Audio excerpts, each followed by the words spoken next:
Call tonight's meeting of the Lynchburg City School Board meeting to order. Please rise for the Pledge of Allegiance. I pledge allegiance to the flag of the United States of America and to the republic for which it stands, one nation, under God, indivisible, with liberty and justice for all.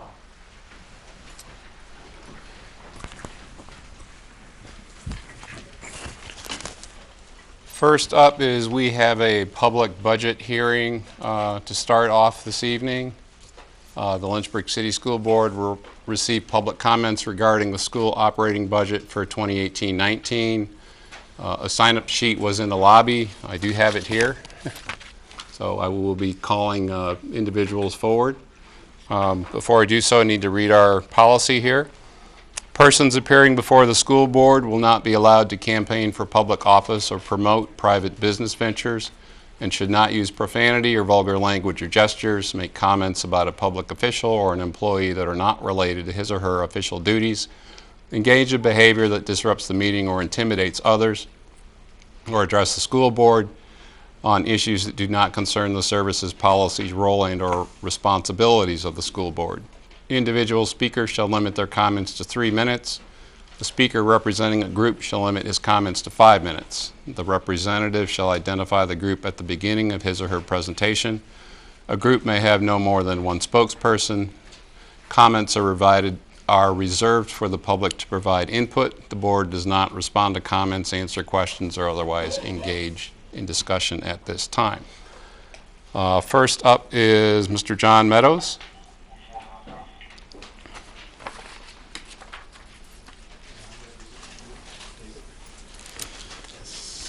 My name is John Meadows, and I've taught in the Lynchburg City School System for 21 years and a total of 29 years in education. Today I will be speaking on behalf of a group of veteran teachers for Lynchburg City Schools. It is time for the Lynchburg City School Board to address the inequities in the salary scale during this school budget. I would first like to review some of the information that has been presented in the previous board meetings, and each one of you should have a comparison chart of the 08-09 to the 17-18. I'm going to compare the teacher salary scale from the 08-09 to the current teacher salary scale of 17-18. A new teacher on step 0 in 17-18 has seen a 16% increase from a new teacher on the same step from 08 and 09. This is definitely a positive for the salary scale. A positive increase is continued through step 11. However, step 11 has only seen a 1.14% higher when you compare it to the 08-09. From step 12 to 31, we have seen a decrease, yes, a decrease in what a teacher is making today when compared to the 08-09 salary scale. It is not acceptable that a teacher on one of these steps is making less than a teacher on the same step 9 years ago. That is correct. 9 years ago, they're making less than what that teacher was on that same scale. One comparison is step 29. A teacher 9 years ago on this step was making 10% more than what a teacher on this step is making now. 10% more. It's been 9 years and they're making 10% more from 08-09. We do not need an outside source to tell us that there are inequities in the salary scale. All you have to do is present this information to a teacher and they will confirm that there are inequities in the salary scale. If you take a look at the top of the scale from 08-09, which was step 29, and compare it to the current top scale, which is step 38. Now understand something. Your current teachers cannot get to the step 38 because each year the step moves up. All right? But if you were lucky enough to make it to that step before it started moving up, you've seen a 15% increase. Since Lynchburg City School has hired a new superintendent, we hope that she has been made aware of the inequities in the salary scale and is willing to address these issues. Since we are talking about the superintendent's position, I would like to take a look at how that salary scale has changed when compared to the 08-09 salary.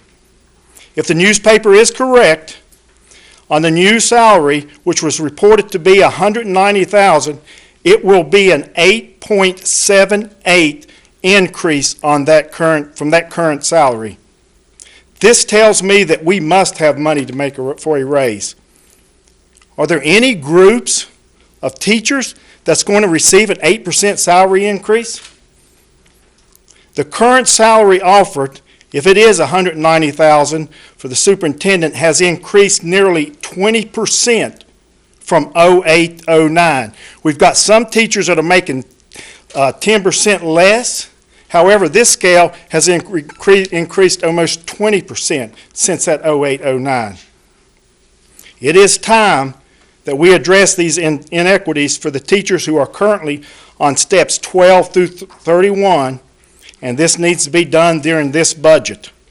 If these inequities are not addressed, we have no choice but to go to City Council and ask that they do not approve a school board budget until the inequities are addressed. Thank you. Okay, next is Carl Hutcherson.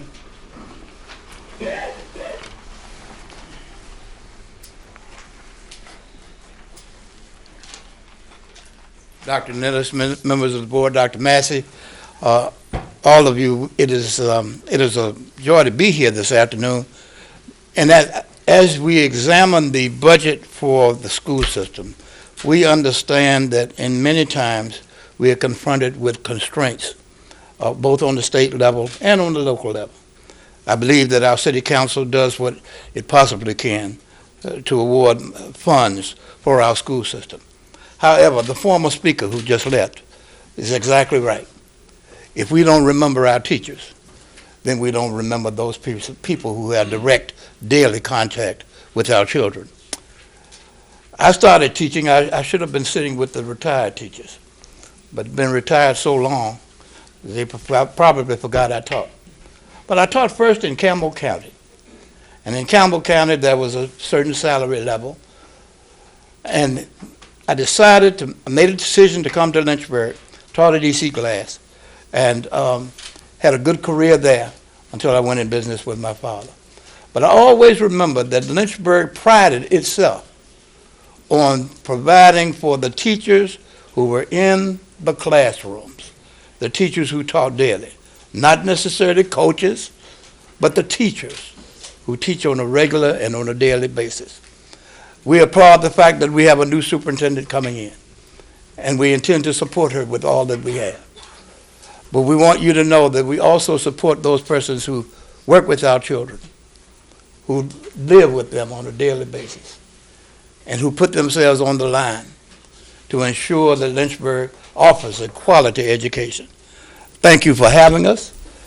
We appreciate the opportunity to come, and we applaud the work that you do as a school board, and we know that you're going to reach out and do what you can to help the staff that you serve also. Thank you.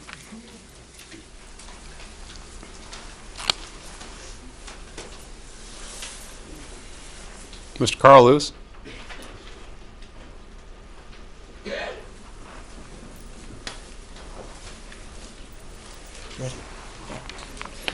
So good evening to all of you. It's nice to see you all again. As always, thank you so much.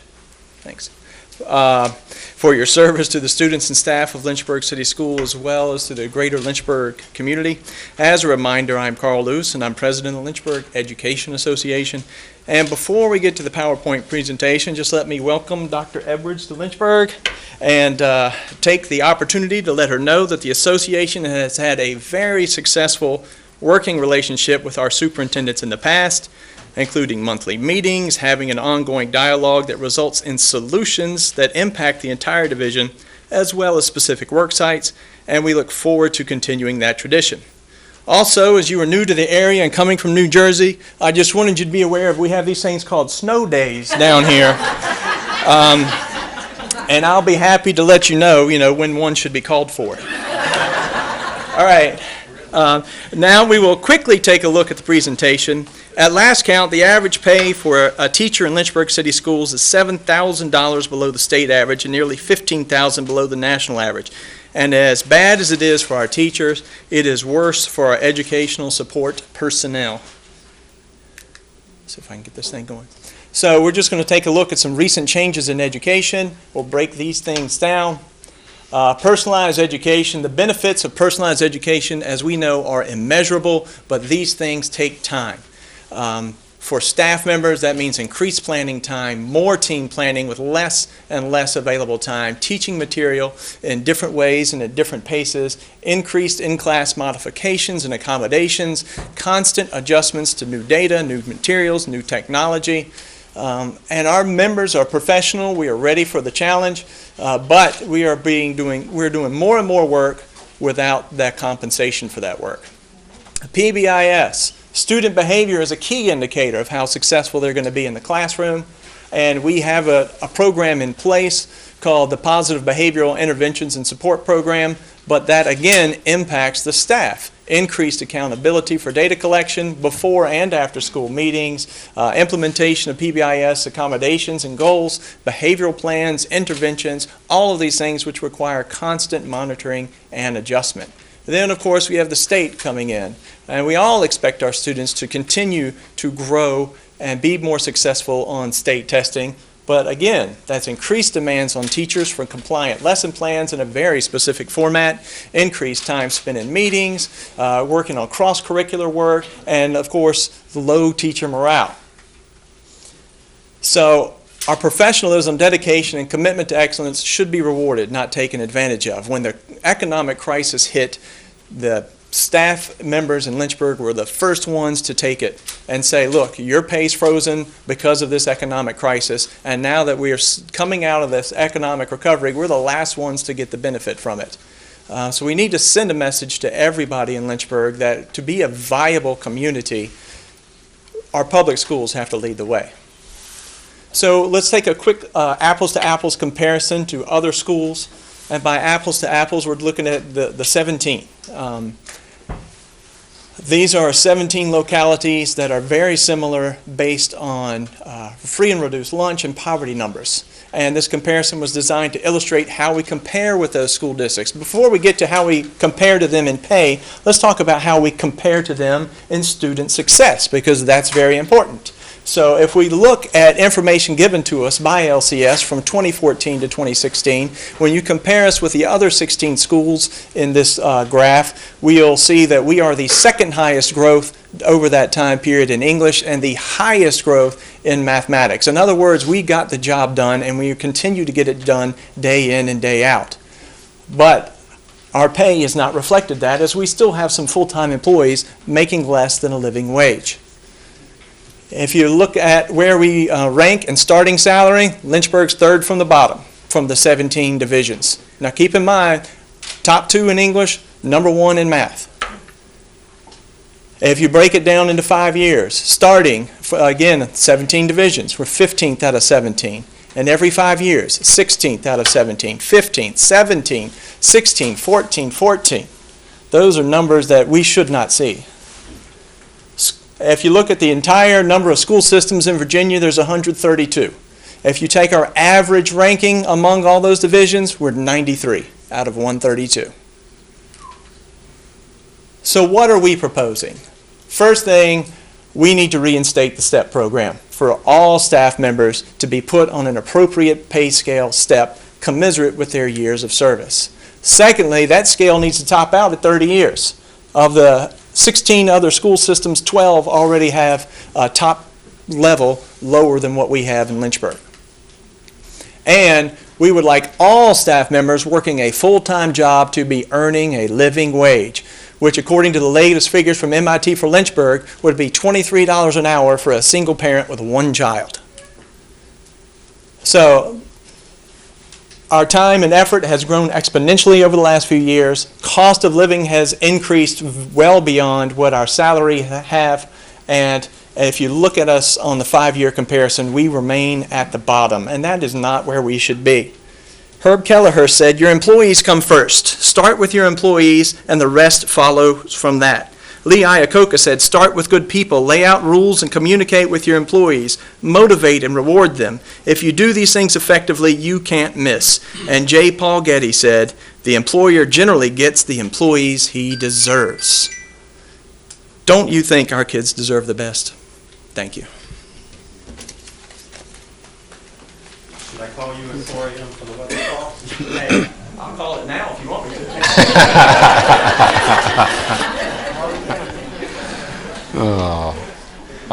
Mr. Keithley? Keithley?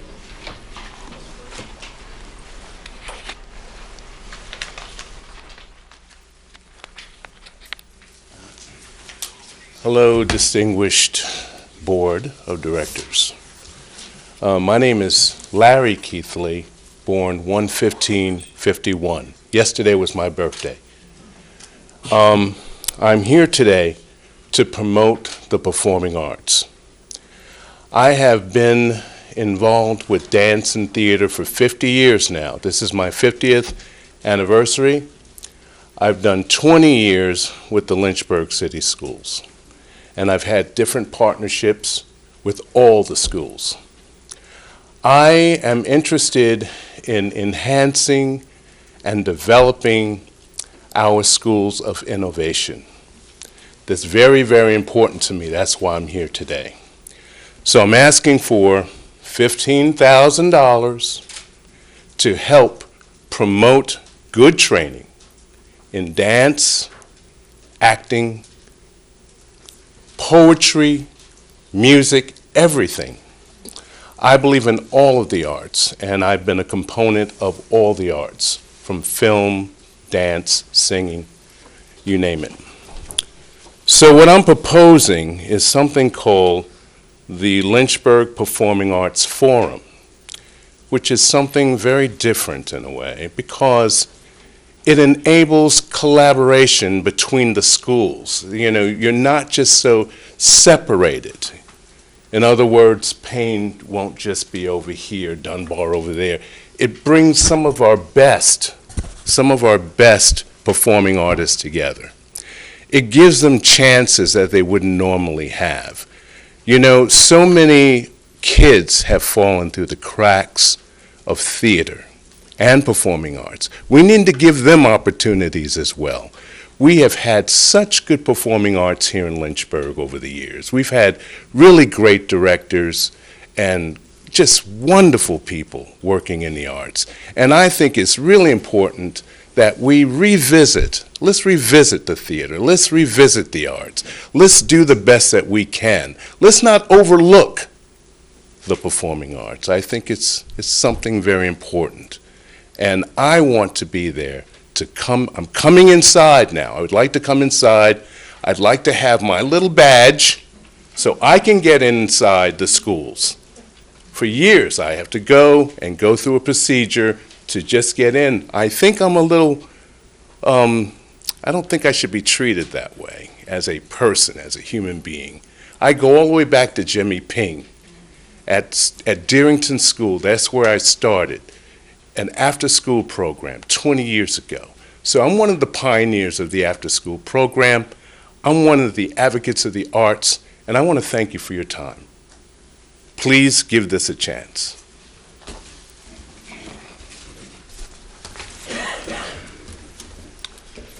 Okay. That closes the public budget hearing. We now move to the regular business meeting of the school board. We start again with public comments. I don't believe we have any public comments for the business meeting. Next, move to, I need a motion to amend our agenda.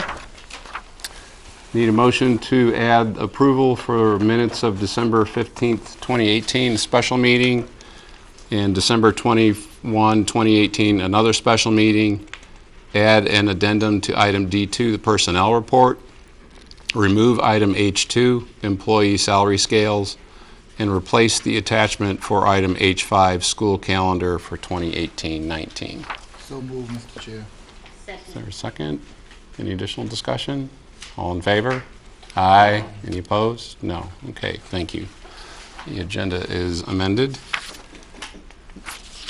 So we move to item B1, special presentation. We have 3 of them tonight. First is Superintendent Appointment.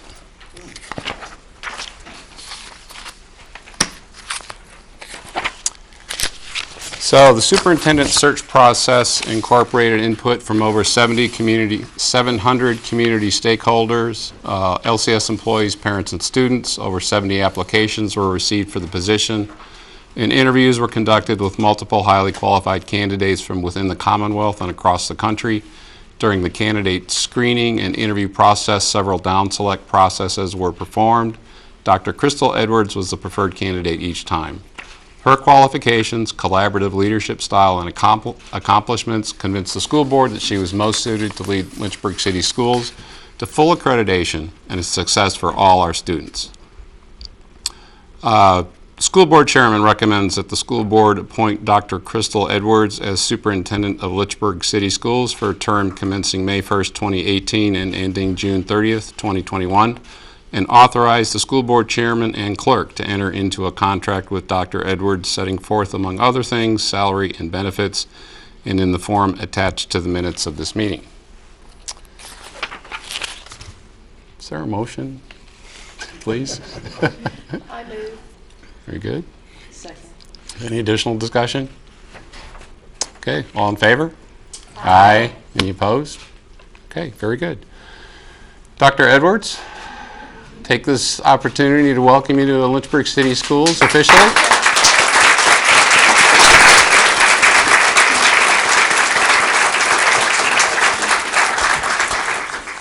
First, I'd just like to thank the school board, Dr. Nellis. This is a wonderful honor for me. I am so humbled by this and so excited to be joining the Lynchburg family. And to all of the people who have reached out to me, and there have been a lot, which is really great, I want to say thank you to them as well, again, for welcoming me here. When I saw Lynchburg, I was eagerly surprised that, wow, could this be true, that here's a place that just fits my passion. Things that I love about diversity, I love challenges, and I know we have some here. I love caring people and adults, and I don't love snow days, but thank you for your offer to help with that. But I do want to thank you, Carl, for just pointing out that we do have passionate teachers here who want to get it done for kids. I've seen the students here, 2 of which who sit on the board, and the students who were behind me passing out information. And from all things that I have experienced so far being in Lynchburg, it is a place that I am so pleased to call my home. And my husband is here with me, and I just want to say thank you to my husband, Brian, for relocating and moving out of Jersey and really coming here and supporting me. He knows my passion for what I do. He understands my calling for kids and really wanting to make a difference. And as I listen to the things that are said, not only at this board meeting, but previous board meetings, I just want to say to the community, yes, I'm all in. I really am all in for what we need to do together to make this a fantastic place for our children. There are so many wonderful things you are already doing, and thank you, Susan, for taking me on a beautiful tour and highlighting all the outstanding things that are already happening in our schools. We were on a two-hour tour, and all I wanted to do was hop out the car and go into each school, but we didn't, so there will be time for that. So if any of the principals are here, I'm loving to just come to your school and hoping to spend some time with you and the students, but it is a fantastic opportunity for me, one that I feel like is going to be great for me, great for the community. I am looking forward to working with all of you on all of the concerns. I did have a meeting with the mayor earlier today, so I'm made aware of some of the things that we have to do to work together, but I'm really excited that the most important thing that we have here are good people, and we have the right people to make it all happen. So I am looking forward to working with everybody and really taking us to the next level. You've already done some magical things here, and I'm hoping that I will just add to that. and bring us up to a whole nother level. As far as I'm concerned, I know I come with a bit of controversy that may have stirred this whole place up, but I assure you that I am very open, I'm very collaborative. I love working with children, so I will want the opportunity to sit down and actually hear what kids have to say about their school district, because let's face it, I love my teachers, I love my staff, but if we didn't have any children, there would be no need for all of this. So their voices are important to me. So looking at my 2 student reps, you'll be the first 2 that I reach out to really establish that relationship. To my teachers union, yes, I am excited to meet with you and work with you and talk about all of the things. To my parents, community, it's a lot of community members back here. To all of you, I am so excited to be on board and to work with you. To listen to you. I have 2 ears and 1 mouth, so I like to do a lot more listening than I do talking, but I'm interested in really working together as a team, and I think we can do that here. You should be very proud of your school board, because they did 2 very intense interviews, which scared me, but they're seriously concerned about their children. So I do want to make mention that I think that the work that they've done and the questions that they asked me and the expectations that they've set upon for the superintendent speak to their commitment to your kids. So you really should be proud about the work and the direction that they're taking this district, and I'm glad to just be a part of that. And I just one more time want to say thank you, and I look forward to hanging out with everybody, and welcome to my new home. So thank you.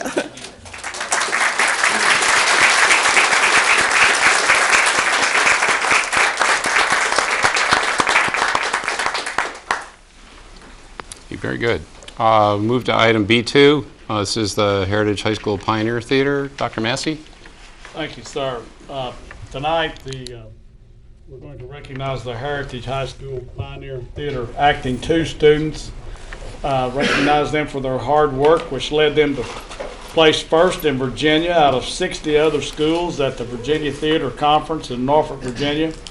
The group then went on to compete in the Virginia High School League State Theater Competition, where they took first runner-up. Further, the group will compete at the Southeastern Theater Conference in Alabama in March. So, way to go, Pioneers. And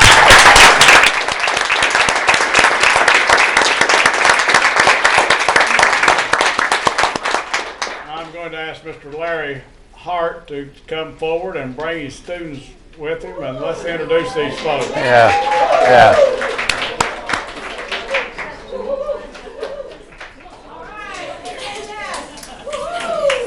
I think this is most of them. I can't say that everybody made it. Some people were sick today and said, man, I really wanted to come, but yeah, we did a show called Second Samuel. I've been with Heritage for 25 years. We've competed at VTA in all those years.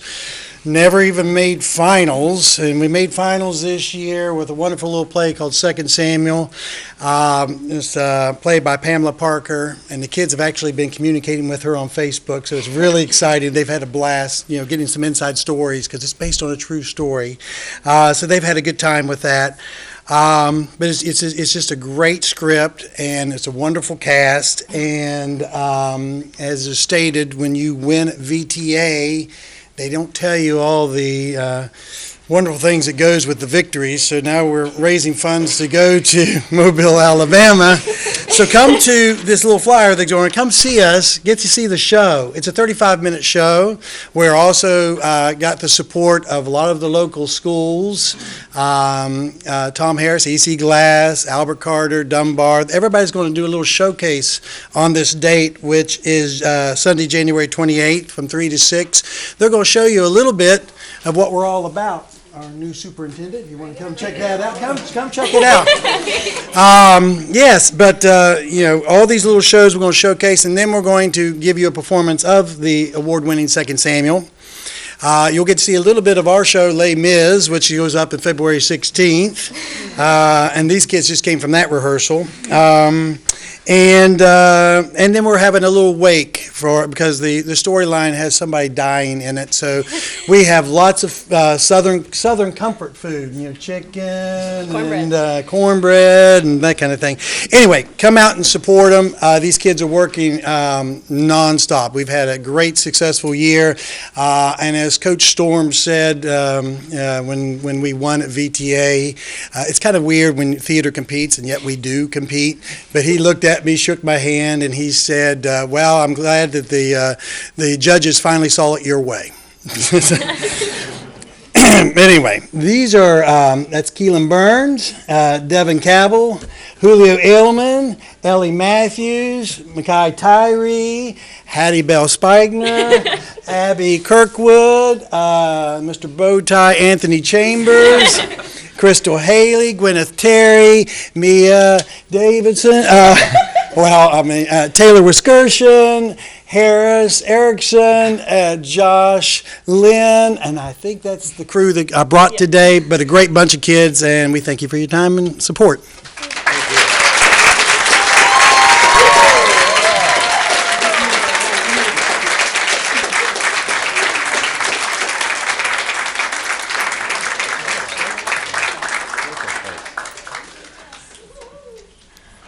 Awesome, very good.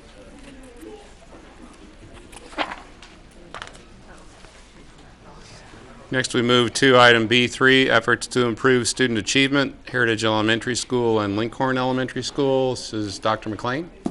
Yes, good evening. We've had 7 of our schools share their stories with you and their efforts so far this school year. And tonight we asked Sharon Anderson and Karen Dearden from Heritage Elementary School and Linkhorne Elementary School to share a little bit about what they're doing with reading in their schools. Thank you. Good evening, Dr. Edwards, and welcome to Lynchburg City Schools, Heritage Elementary specifically. Good evening, School Board. Good evening from Linkhorne as well. We are going to share our efforts to improve student achievement in reading. Common strategies that both schools have in common.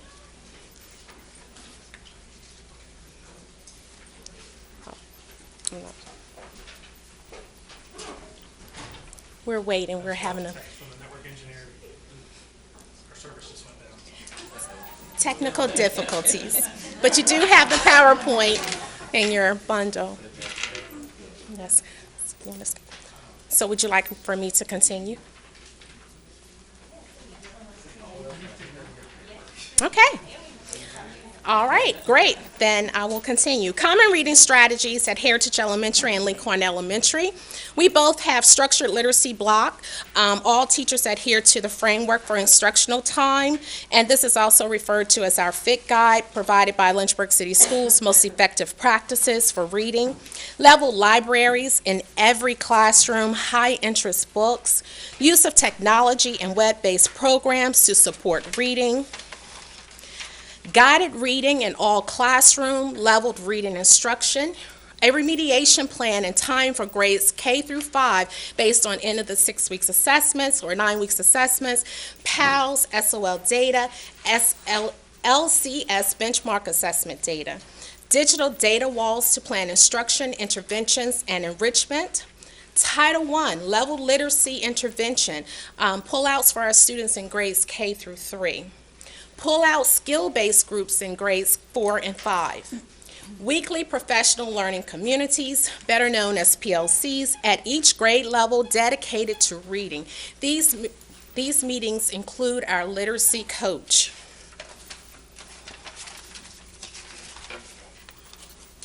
We also both have a 21st Century before and after school program, and we try to target specific deficit skills either from SOL results or division benchmark testing. There's an administrative focus on reading observations, and we provide meaningful feedback to the teachers each quarter, and that includes both short observations, maybe 15 minutes, to a longer block where we are looking for student engagement and alignment. We have division data sweeps in reading, and that's when you visit all teachers, and the division provides feedback to the administrators. Then we share that feedback with the teams. We have a cross-curricular approach in reading that includes science and social studies. And I just want to be sure to say that does not mean we replace our science and social studies time with reading.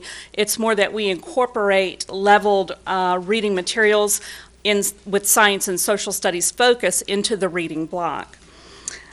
We've partnered with Becky DeFore, focusing on effective professional learning communities, which you probably often hear us call those PLCs.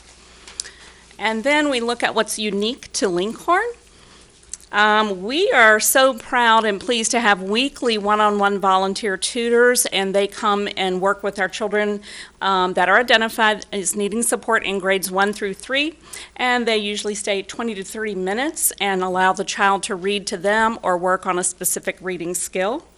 Our family book club promotes family focus on literacy, and I just will have to say, if they get any bigger, we're going to need to move to another venue, because our families love and support this initiative, and it's wonderful to see parents coming with their children, and they've all read the same book. Our library media specialist handles that, and it's wonderful. Written response to reading in grades 2 through 5, we're really working on that this year, and it could be journaling, graphic organizers, trying to answer those who, what, when, where, why, how questions. Use of Big Universe to promote leveled, engaged reading. That's a computer-based online reading library, and it has over 12,000 books. The kids are, and they're leveled, they can access it at home, and just in case if you want to check it out, there are free reads there too, so you might want to take a look at that. We've implemented a new vocabulary and context plan in grades 3 through 5. We found that students were very often just skipping over words they didn't know and just plowing on with their reading. So we're trying to work on a self-check method and then giving them strategies to try to learn the meaning of those words. We have a summer reading incentive program. We have teacher and coach visits to Perrymont Elementary School and to observe reading instruction. You know, why reinvent the wheel if somebody's getting it right? Let's go look and see what they're doing. Invitation to division literacy leaders to observe reading instruction each quarter. They provide feedback to administrators, and then we share with the teachers. And ongoing exposure to on-grade level texts. You hear us say very often, leveled readers, but we know that if students don't see reading materials that on their grade level that they will encounter on the SOLs, then that will be too challenging for them, so we make sure they have that exposure. Unique to Heritage Elementary School, quarterly data meetings per grade level with teachers, coaches, and the Title I team. This is very important for us to review our data so we can create a plan to determine what our students' needs are, deficit as well as enrichment needs. Readers and Writers Workshop models implemented in all classrooms with fidelity. This is new at Heritage Elementary School this year. We found that certain teachers were implementing these models within the classroom with success, and so our entire team committed at the end of the 2017 school year for the 2017-18 school year to implement this with fidelity in every single classroom. And administrators as well as coaches follow up and go into the classroom to ensure that the teachers are implementing these models with fidelity, and we provide feedback and ongoing guidance. Give student growth assessments, SGA, beginning and end of year. Our teachers felt very strongly that we needed to implement this to determine where our students were at the beginning of the year and to determine what deficit areas we needed to, what did they already know, and then what deficit areas did we need to meet throughout the year, and then to see that growth at the end of the year. Common lesson plan template. This is something new for us this year. The Common Lesson Plan template, it allows our teachers in every single grade level to use a Common Lesson Plan template that has all the essential components, and it helps with the alignment of the subject matter that they're teaching. Electronic folder for storage and easy access to lesson plans. This is for administrators to look at. We can pull lesson plans at any given time, provide feedback to our teachers, and this also, when the division comes in, we can share that folder with the division personnel or staff before they get there so they may review the lesson plans. Our coaches facilitate our professional learning communities, and it's uninterrupted time. We actually meet twice a week, but one day is devoted to reading only, and our coaches lead that. And initially, Our coaches started it at the beginning of the year, and then we will eventually turn it over to our lead teachers to conduct those professional learning communities as the year progresses. Extended PLC time. Professional learning community, once again, that's that collaborative time that we have with teachers, and we gave them additional time at the end of each quarter. It's a half day. We use our Title I money to hire subs, and our teachers meet and they map out the upcoming quarter for our students. And it's a really great time for our teachers to collaborate, connect, find the correct materials that they need, and everyone's on the same page.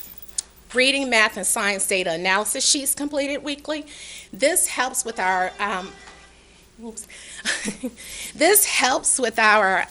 remediation and enrichment time. The teachers come together once again in PLC, and they look at where our students are based on those weekly assessments, and then we plan immediate remediation or enrichment for those students. Words Their Way, we use that program in K-5. It's a developmental differentiated word study program for our students, and every single teacher has committed to using this program in K-4 as well. And we use Sustained Silent Reading Time. Once again, every single classroom, every single teacher, and our students are reading on their individual levels, and depending upon the grade, depends upon how much time they are actually engaged in sustained silent reading time. So a fifth grader, 50 minutes, a first grader, 10 minutes. And now we would like for you to look at some of the things that are going on in each of our schools regarding literacy. Share some highlights of our reading program at Linkhorne Elementary School. We start our day with breakfast in the classroom and then morning meetings. This sets the tone for the day as most classes begin their day with reading, and it helps our students get ready to learn. As they plan time is our currency in education, so here you will see a first grade class reading while waiting in the hall for their restroom break. Letterland is a new phonics program in kindergarten and first grade. This supports early decoding skills for young readers. Guided reading takes place daily in all classes using appropriate leveled text. Written response to reading daily helps students think about what they are reading and supports comprehension. Our new vocabulary initiative helps students recognize when they don't know the meaning of a word in the text and provides strategies to discover the meaning on their own.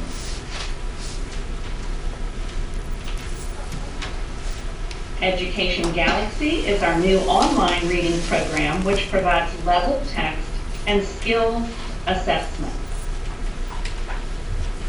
Title I Leveled Literacy Intervention provides pull-out or identified students daily. As you can see, small group.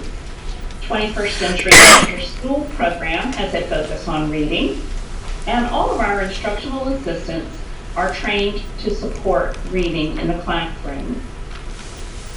Now this is very important. A professional learning community, or PLC, 1 day per week at each grade level is dedicated to reading. The meetings include administrators and coaches, and data review is a key focus. Volunteer tutors support reading for identified students in grades 1 through 3, and special events like Donuts with Dad help support reading at home. We believe that all of these components of the Linkhorne reading program will move us forward toward full accreditation in reading. Thank you.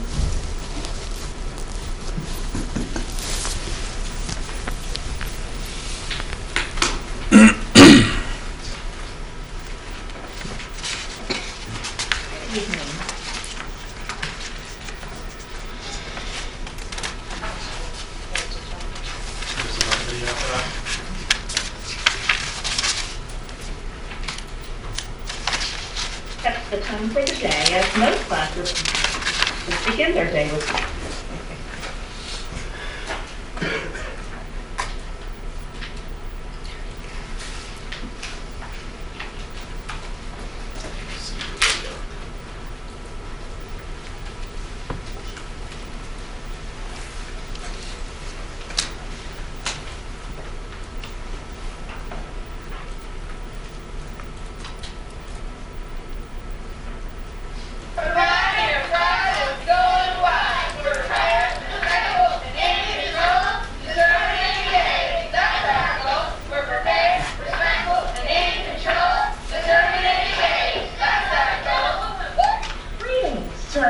distinguished school board, we at Heritage Elementary School continue to implement effective research-based practices to increase student achievement. This year, we are ensuring that these specific practices and strategies are implemented with fidelity in all classrooms. Small group guided reading instruction continues to be implemented in each classroom. Students meet with their teachers 3 to 4 times per week in a small group and read selected books on their reading level with the teacher, and when they are not with the teacher, they are engaged in sustained silent reading in their just right book. In addition, this year, the faculty committed to implementing the reading and writing workshop model and Pioneer Cafe. Each Thursday, our students participate in Little Pioneer Cafe time. Teachers along with volunteers work in small groups with students on specific deficit skills, or students are able to participate in a hands-on enrichment activity. The groups change each week. Last but not least, our teachers participate in highly effective professional learning communities, known as PLCs, led by our instructional coaches twice per week. During these meetings, teachers unpack standards, write lesson plans, create common assessments, review data, and will discuss plans for remediation and enrichment. These are a few practices and strategies that we have implemented to increase student achievement in reading. Thanks for allowing us to highlight the great things that our faculty, staff, and parents are implementing in Little Orange Country.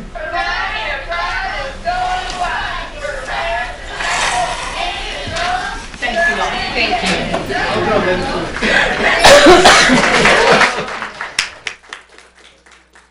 Call him back. You don't get out that easy.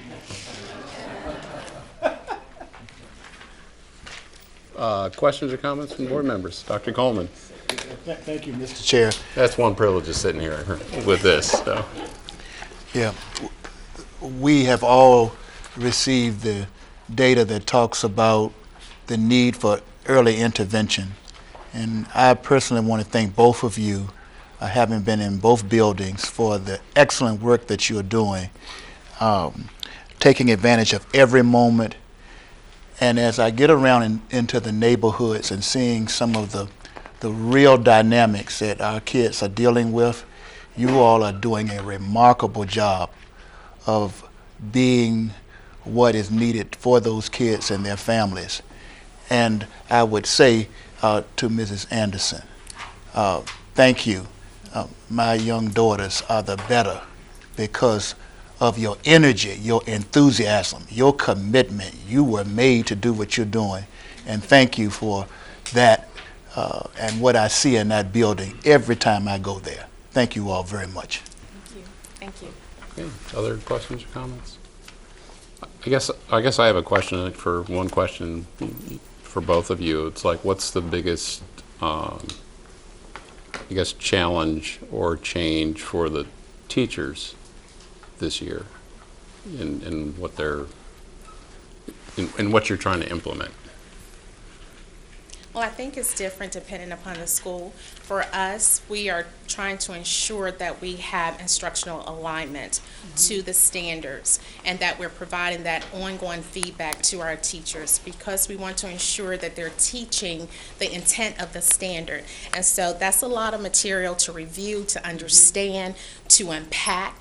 And that's why it was important for us to provide our teachers with extended time to work together, providing them with that substitute so they did not have to work before school or after school, giving them that time during the school day to actually look at that data and to write those common lesson plans and common assessments. That's very important. Time is very important for our teachers, and they have families outside of school and things that they have to deal with. And so when we can give them that time during their contractual day, they really appreciate it. And we surveyed our teachers after we did that for the first time, and they were very appreciative. So we're trying to make that just a part of how we do things at Heritage Elementary School.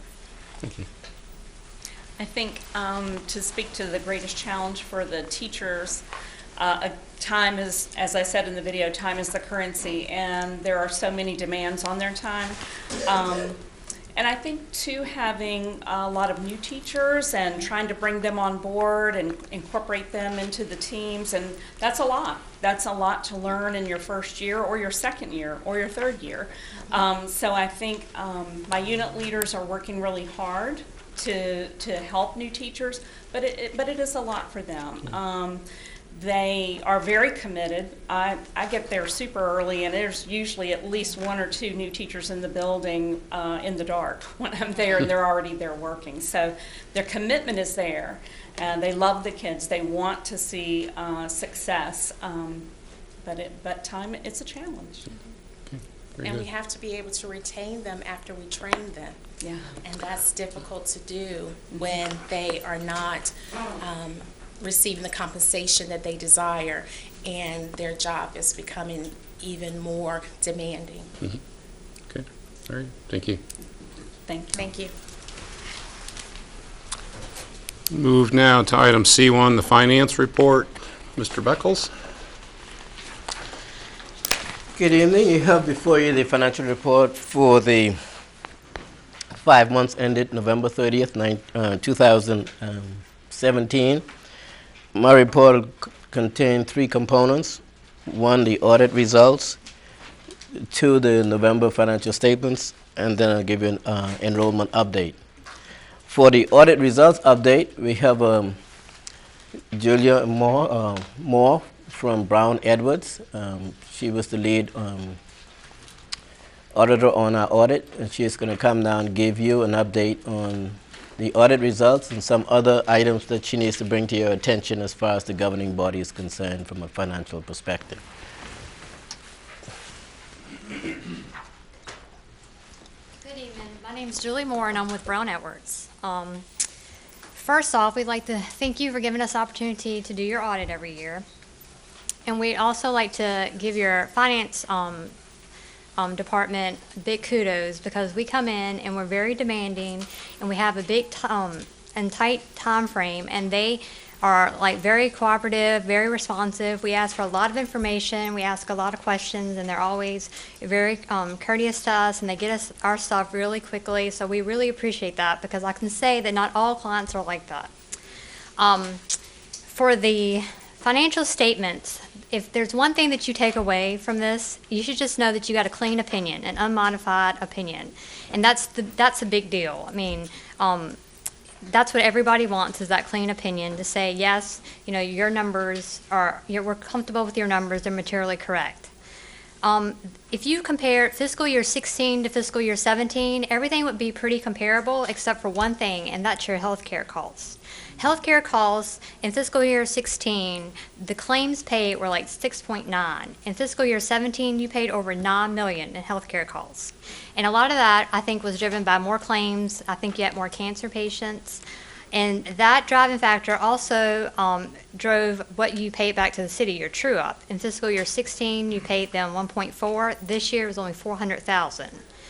But besides that, everything else is pretty consistent. Another thing I want to point out is that you have no management letter this year, and that's a big deal. Management letters are where we issue suggestions, or you have significant deficiencies or material weaknesses, things in your internal controls that you need to get better. Well, you didn't have any this year or last year, and that's like very rare that you never get a comment from us, because we like to give comments, okay? So, another letter, a letter that you would have gotten is an audit committee letter. And that's a standard letter that we're required to give you guys. It lists out your estimates, if you had any disagreements with us, notes that you should look at. But the only thing in that letter that I really want to point out was we had 2 pages. And pages are past adjustments, adjustments that management did not record in their financials because they were not material. And one of them was a prior period one related to GASB 68, but the one that I wanted to point out was $181,000 that didn't get recorded, and if it would have, your healthcare liability and expenses would have increased even more. The reason it didn't get recorded is because you guys switched providers to Anthem. They were a little late getting information, and by the time we got it, everybody determined it wasn't material, and so we, along with management, decided to pass on it. On the upcoming year, expect GASB 75 to be implemented, and that's going to be just like 68, where you had a big liability come onto your books for, and GASB 68 was your retirement. Well, GASB 75 is your OPEB. And that information has always been disclosed in the exhibits in the RSI, but next year it'll be recorded on your books, and it'll be like an additional like 4.9 million. So, and then we also do the school activity funds. The only thing I have to say about those is that you should look at the management letter from prior year and this year, and you can see that some of those comments have been resolved. So there's, headway being made there. Any questions? Guess no. Okay, thanks. Thank you. I would like to take the time to say thank you to Mr. Beckles for doing a fine job with the finance department. Having no comments from an audit is nothing to take lightly. So thank you for the hard work that you're doing with the finance department. Well, thank you, but I think a lot of that also goes to the staff. I would say we have a dedicated and competent staff in the finance department. The general ledger, accounts payable and grants are led by Kim Lukanich. Payroll is led by Angel Randolph. We have the elementary, all of the bookkeepers, as a matter of fact, and school nutrition accounting is led by Brian Sis. School nutrition, as you know, is led by Beth Morris. And then you have benefits and printing that reports directly to me. But those are the ones that, at the end of the day, gets us the clean report that we have. They watch our money just like it was theirs. So they do a very good job of ensuring that our funds are taken care of as much as possible. So a lot of that thank you goes to them also. The November financial statements here before you. There are no significant items that I need to bring to your attention on the revenue, in fact, or the expenses. But there are two items I would like to bring to your attention on page 6. If you go to the left-hand column under account title, you're going to see two titles. One both of them says remedial education, and you see it twice. If you look at the 17 revenue budget, it says 1.4 million, and the second one says 161. The first remedial education is SOQ related remedial. The second one is summer school. So I made an adjustment on the title of the report, so going forward you'll see the SOQ and summer school. I get a question, what is the difference? Well, that's the difference, so I'll make sure in the description it has a difference, but that's what it is there. Remedial summer school, the second one is the one we get the money from the state to fund summer school, and the other one is remedial work as far as SOQ, or standard of quality revenue. So that's the major difference there between those two. This is November, so it'll be January before you begin to see I do the revised revenue forecast. That's when we begin to see the majority of the money coming from the state, and if there's any issues with the sales tax revenue, any of those, then you'll begin to see that in the second half of the semester. Second half of the school year, I should say. So between November and December, you don't get a revised one because it might be a meaningless report. As far as the expenses are concerned, you'll notice there's a few accounts that have in the budget availability column, there's a negative number. At this point, it's a small negative. I'm not concerned about it at this time. So there's nothing really you need to be concerned about as far as that is concerned. Because we still, like if this is only 5 months, we still get 7 more to go. So I'm not, and there's no indication that it's a significant problem that is going to balloon. So I'm not really worried about it, but I just wanted to point that out to you. It's not that I didn't see it. I saw it. I just wanted to bring your attention. There's no major thing you need to worry about that. Any questions on the two reports? No, Dr. Coleman? I don't know if this is a question so much as in the last meeting, I mentioned about the budget hearing, and I was so delighted today to see that we not only had more than 0, but we had multiple persons to present for the future, recognizing the criticality of our budget process. Do you foresee us being able to have a good conversation around what we can do on our part concerning these matters? When we get to the budget section, I think we can have more conversation than All you right. necessarily need. Thank you, sir. Ms. Morrison? If there should be a federal government shutdown, does that have any impact on our income? I guess the shutdown, I would say no. It's more or less what they finished with the, what's the name of that report? The appropriation is more of a Right. concern to us than the shutdown. I mean, even if it does shut down a little bit, this can be opened back up pretty soon. But the appropriations bill is the one that Right. we need to be concerned about. And as we get back to the budget discussion, I'll bring some relevant issues that we need to be concerned about related to that. Thank you. The other report that you have is the enrollment report. If you notice, between November and December, there was an increase in 5 students. So, I mean, you know, the month before that, it was a significant double-digit decrease. But at this point, it's no decrease that would bother us. It'll bring us an alarming number at this point. We need to look at it, see what's happening in January and February, and see what trends are there. The budgeted ADM number is 7,968. If you look here, now we are 7,965. So as long as it stays around that number, we are good. If it goes significantly lower than the 7,966, that's a different story. But at this point, we are holding.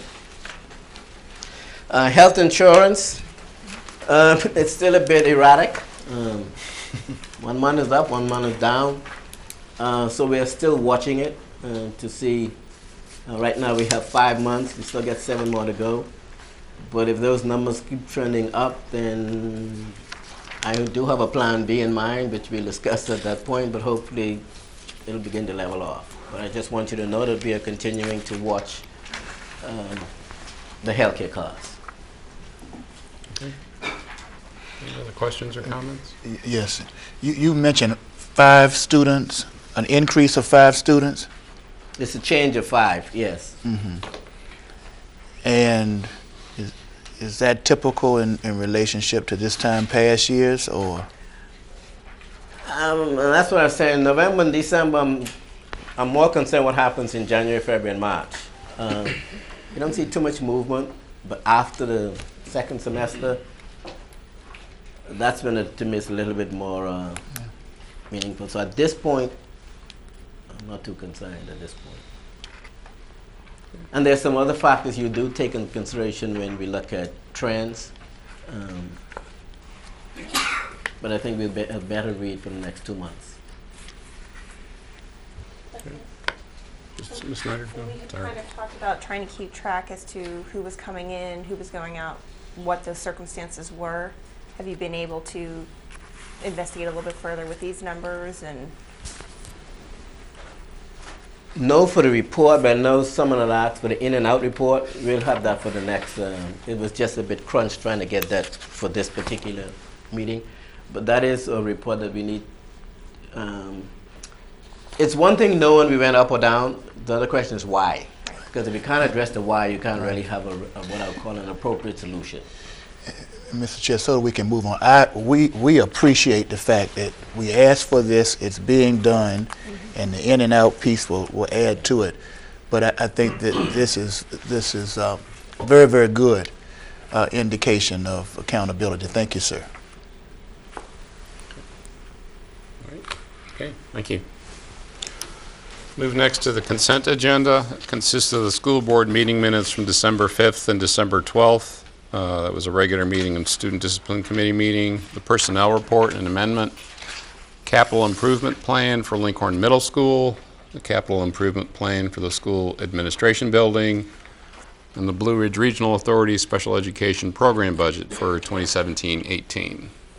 Is there a motion to approve the consent agenda? Is there a second? All in favor? Aye. Any opposed? No. Okay, thank you. Consent agenda is approved. Brings us to student representative comments. We'll start with Mr. Shaw. going on with Heritage? Hey everyone, I hope everyone had a good holiday break. This is what's going on at Heritage.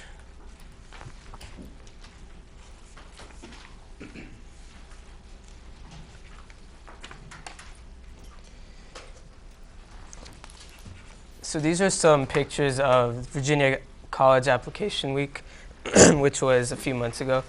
And these are some of the students that applied. And in the middle, that picture are students who applied to Virginia Tech, Heritage and Glass students, and they got accepted, all of them. And the picture on the left, her name is Keithley Burns. She actually got accepted into all 14 colleges that were present at Virginia College Application Week. And I just want to thank Beacon of Hope and for giving us the opportunity to succeed. This is a fundraiser for the theater program, as Mr. Hart mentioned. The fundraiser can be found on their Facebook page called Pioneer Theater. It's a GoFundMe page. And yeah.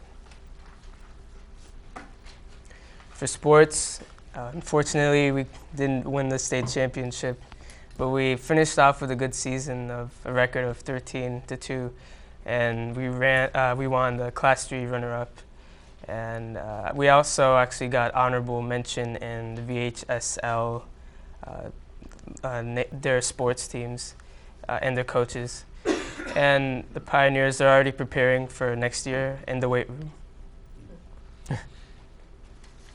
The Heritage Boys basketball team won over Dan River a few weeks ago, and recently they won over EC Glass 51-50.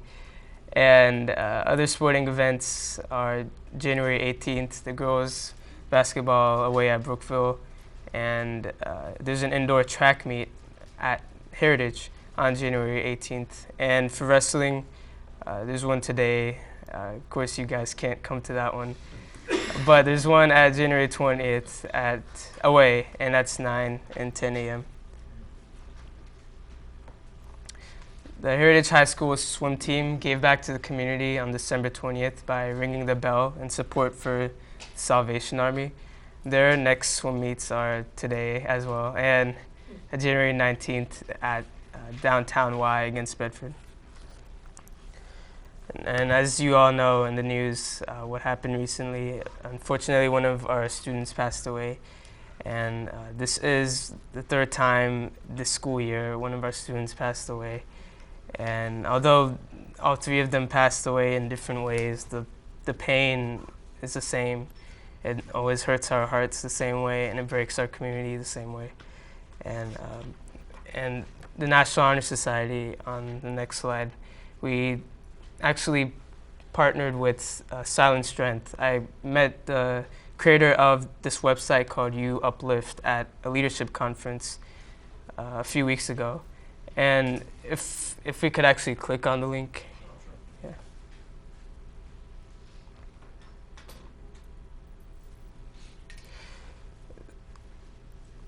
So this website, it's basically a platform to spread positivity. If you could scroll down all the way. A little more. Oh, wait, a little bit. Yeah, right here.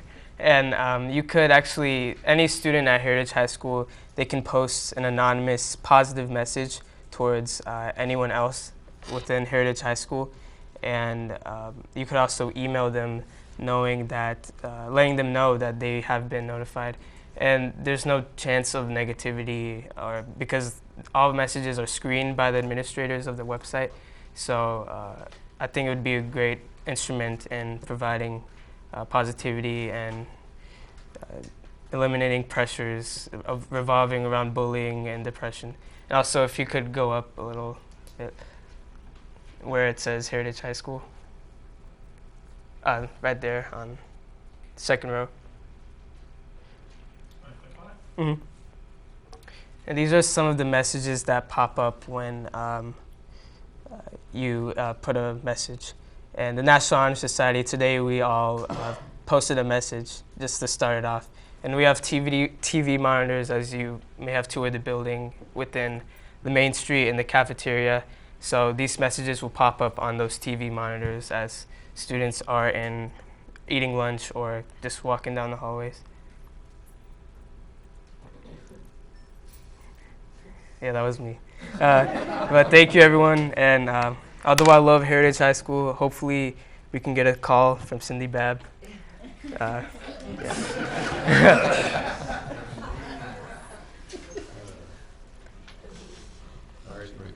Thank you.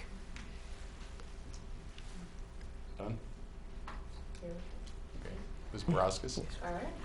So this is basically from like the end of December to this beginning school year in January. So this past week we had a Spirit Week to get our students pumped up for the Heritage game on Friday, which ended up grateful in their favor. So our students participated in a Spirit Week to get ready for the big basketball game. So those are some of our administrators and teachers on USA Day, which was on Wednesday. And at the end of the day on Friday, the Student Council Association put together a pep rally for all students to attend. And so here are some of the events that partook while we were there. They had those cool little cars that I have no idea where they got them from, but students got to ride them around the basketball court, and cheerleaders had a great performance, so it's always fun. And then upcoming in theater for EC Glass, we have, we're going to perform Barry Manilow's Copacabana. It'll be performed in February, the 9th through the 11th, and the 15th through the 17th. And something special about this, a local band called Apple Butter Soul is going to be featured throughout the musical, so it's something to bring the greater Lynchburg community together, and it sounds like an amazing play, so I'm very excited to see it. We recently commemorated our football season, and both Thomas Patterson and Sackett Wood were awarded the Rucker Cup due to their citizenship, scholarship, and excelling as athletes in football. And this was the first time in 84 years that the award has been achieved jointly. So it's the first time that's ever happened, and they're both fellow classmates of mine, and they definitely deserve it. And our most infamous athletic trainer, Miss Armstrong, was named the Athletic Trainer of the Year by the Virginia Athletic Trainers Association's Vit Pirello Secondary School. I'm very lucky to partake in Miss Armstrong's Athletic Training 2 class, so she's a great mentor for all of us, and we're really happy that she got this honor. And then also in sports, our indoor track team participated in the Liberty Premier Invitational this past Friday and Saturday. And so in the top corner, the guy on top, Theo Woods, was placed in first in the 1,000 meter with a time of 2:29.72, and he's currently ranked as #1 in the country. So we're very incredibly honored to have him as our student. And the girls 4x200 medley or meter relay took third. So we're very excited for those excelling students. And our fingers are crossed for no for snow tomorrow. That's the talk of the town, so we're really excited about it. We should just all go home now.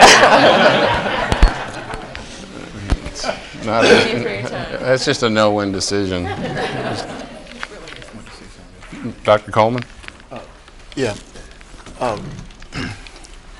I just want to just give a quick statement of appreciation for Ethel and her staff at both of the high schools and any of the schools when a matter like Jordan's situation occurred. The young people are really wrestling with a lot. And Ben Copeland, who went over, Dr. Massey will probably talk about this later, but that's something I don't want us to overlook because there's a lot that goes into that. And it's just, once again, so good to really see how much our professional staff persons care about the young people.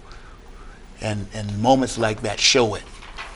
And lastly, when I was over at Heritage, Mr. Shaw, to see the diversity piece that you're putting together in the support of the school, these young students, leaders, both of you are really doing a great job, and it's not without notice. Thank you. Brings us to school board committee report. I know we had a long holiday and New Year. I don't. Ms. Mason. The governor's school met right before the holiday and kind of a wind down and recap of the semester, but I'm happy to share that they're already off to some exciting news. We've got several early college admissions to some exciting schools, and of the list of students that have been accepted include Clemson, MIT, Kent State, Johns Hopkins, Bryn Mawr, Virginia Tech, and Duke. So congratulations to Dr. Smith and students at the governor's school. That's awesome. Okay. Dr. Brown. The STEM board kind of actually met today, and things are going well there also, and they asked me to just note that their information schedule for the high school is for Thursday, February 8th, for the upcoming students to recruit them to the school for next year. So that was the main notice from them, STEM Academy. Ms. Carter? The Laurel Regional School Board meeting was hosted in December. Now we're looking to start the budget process, and also just to trying to make sure that we're advocating for the students, looking at additional playground material and playground equipment for the students so they can all have access to the playground and be healthy and without any problems. And also there was another passing of a student there. So we'll just keep them on our thoughts. Okay, thank you. Move to Agenda G, Item G, Unfinished Business. First is the High School Program of Studies for 2018-19. Dr. McLean, this is for action this evening.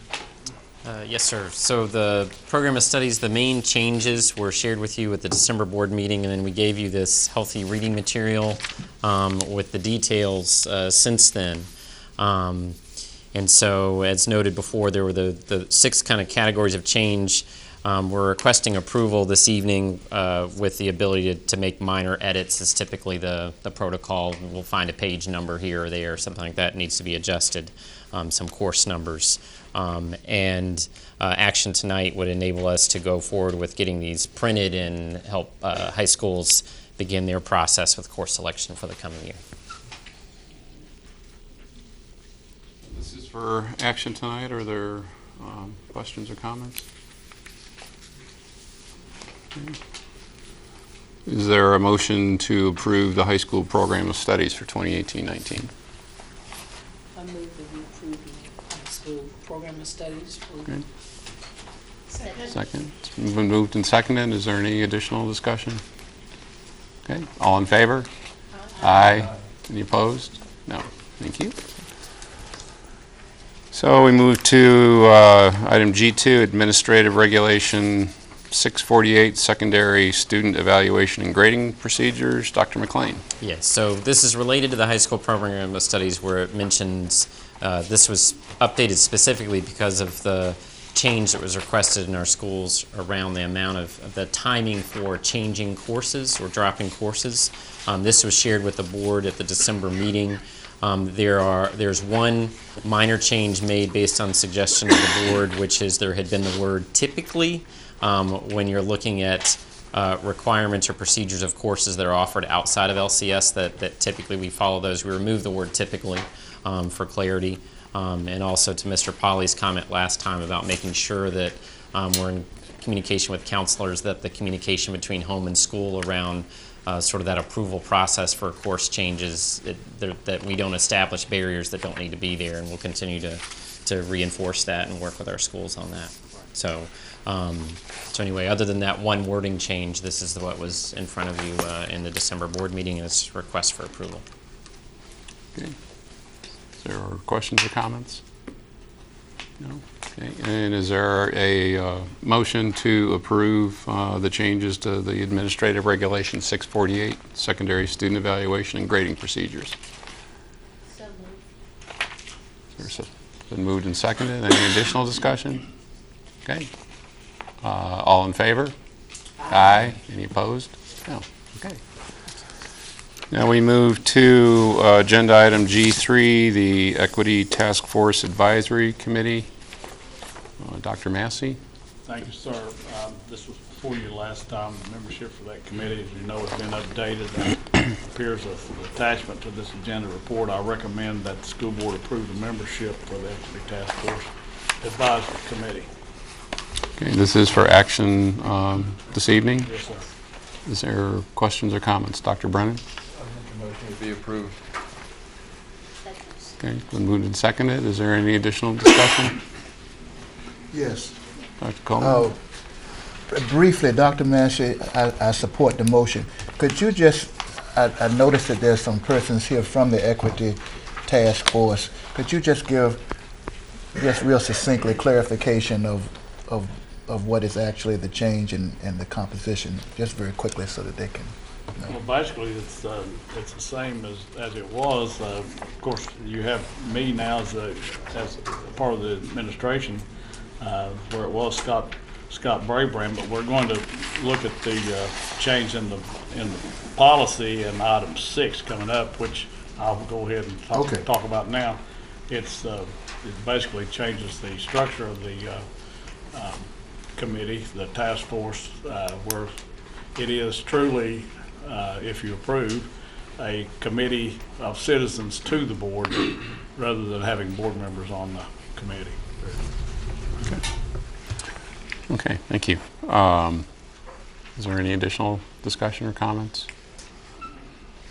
Well, it's been moved and seconded to approve the membership for the Equity Task Force Advisory Committee. All ready to vote? All in favor? Aye. Any opposed? No.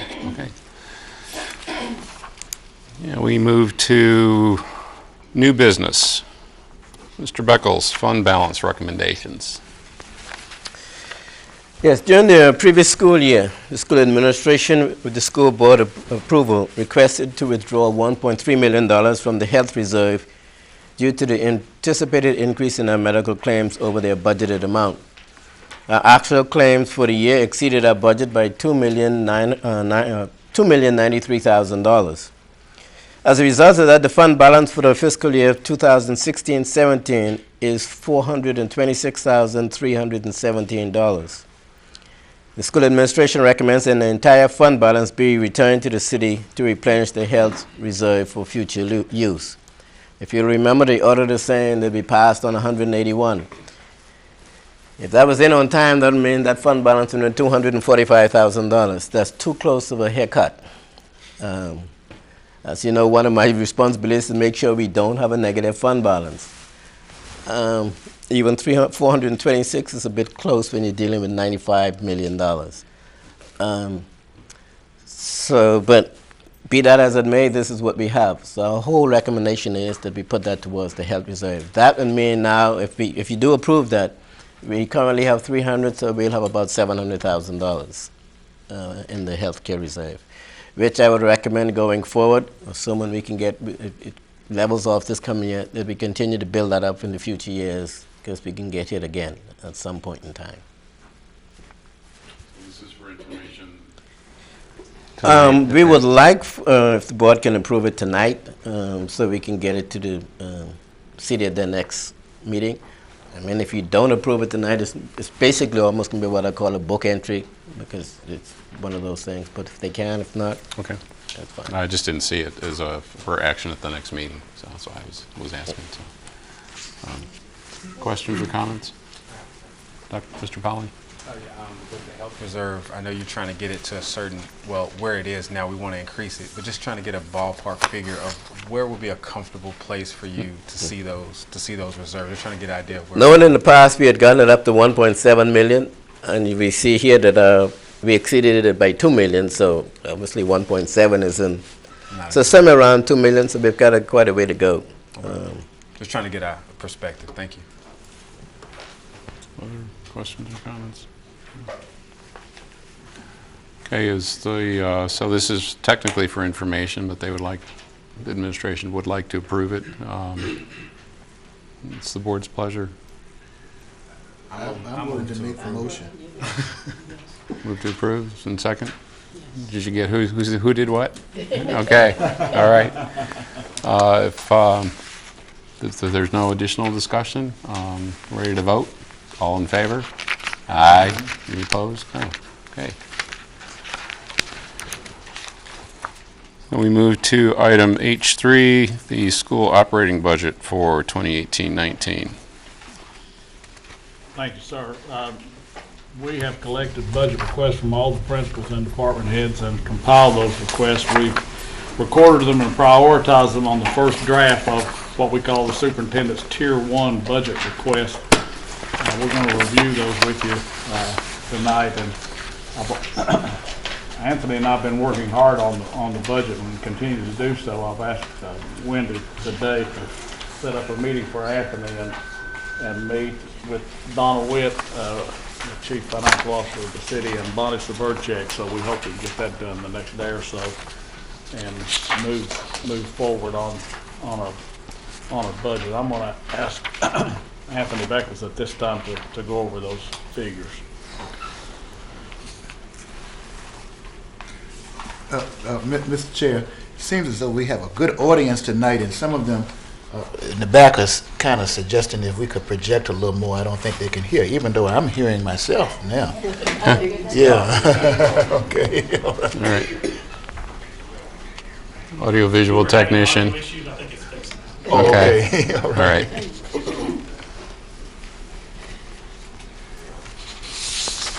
Okay.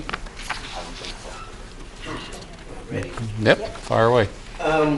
What I want to walk through with you the state, at this point, state preliminary numbers, and then some numbers based on what we have done to adjust our current budget before we get into the actual Tier 1 list, and try to get you to a point where you understand what resources we do have and what resources potentially we're not going to have.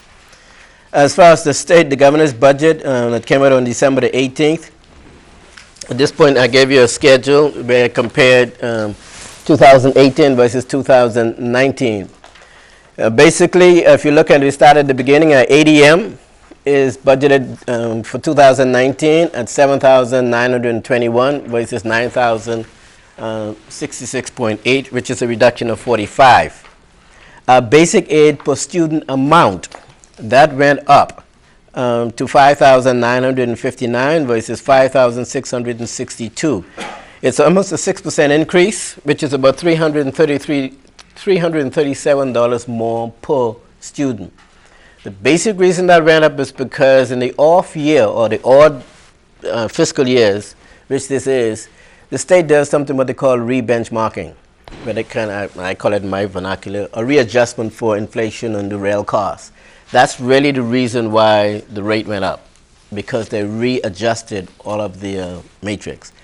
Really, if you take that 337 times the 7,921, you get about $2.5 million. Basically, that's why we got the increase. Now, one thing I want to point out, I break out the funding on this sheet between operating budget and the grants budget, which is 5, school nutrition and governor school, because the total funding for the state is $55,305,000, but all of that doesn't come to LCS operating. Out of that amount, only $52,787,327 comes to LCS operating. That resulted in a $2 million increase. The biggest part of that is, if you notice, 1.9 of that $2 million is under SOQ funded accounts. That's good. In a sense, now, as you know, the governor gave us his budget, then you have the House, the two houses have to go through and they have to trash out what are they going to end up with. Normally, you don't see significant changes on the SOQ funded accounts. So just keep in mind, this is as the governor presented it. Assuming there are no significant changes, that's what we'll end up with. So we are using numbers that isn't final at this point. But historically, you don't see a significant differences, like I say, in the SOQ amounts. Now, they may play it between different accounts, but it's normally not a reduction in the amount. So I'm pretty comfortable with the $2 million additional from the state that we're going to get next year. Again, subject to the finalization of the enrichment.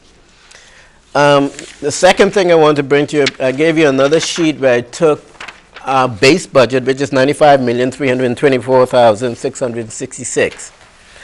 I looked at our current, what I'll call non-state revenue budget. I've adjusted that based on what I'm projecting for next year. That went down $28,500. So if you take the $2 million from the state, and we take basically our base budget reducing by $28,500, we have net revenue increase of $1,999,000. If you see that to your left there. Budget reductions that we've made of our base budget so far are two items. $373,000, the VRS rates went down. This is the effect of the rate going down. They went down basically a little less than 1%, but that 1% translated into $373,000.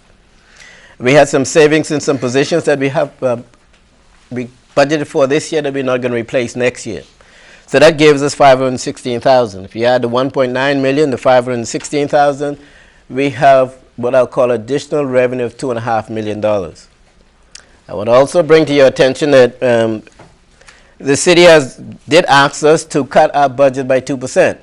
If you look at 2% off our $95 million, that's $1.9 million. If you look at 2% from the amount that the city funds us of $42 million, that gives us $840,000. So either way you look at it, it's a reduction. I would say to you, it's very unlikely we're going to get any additional funds from the city. Based on that, and our additional revenue is only $2.5 million, and you'll see our budget request is 4.9, almost $5 million.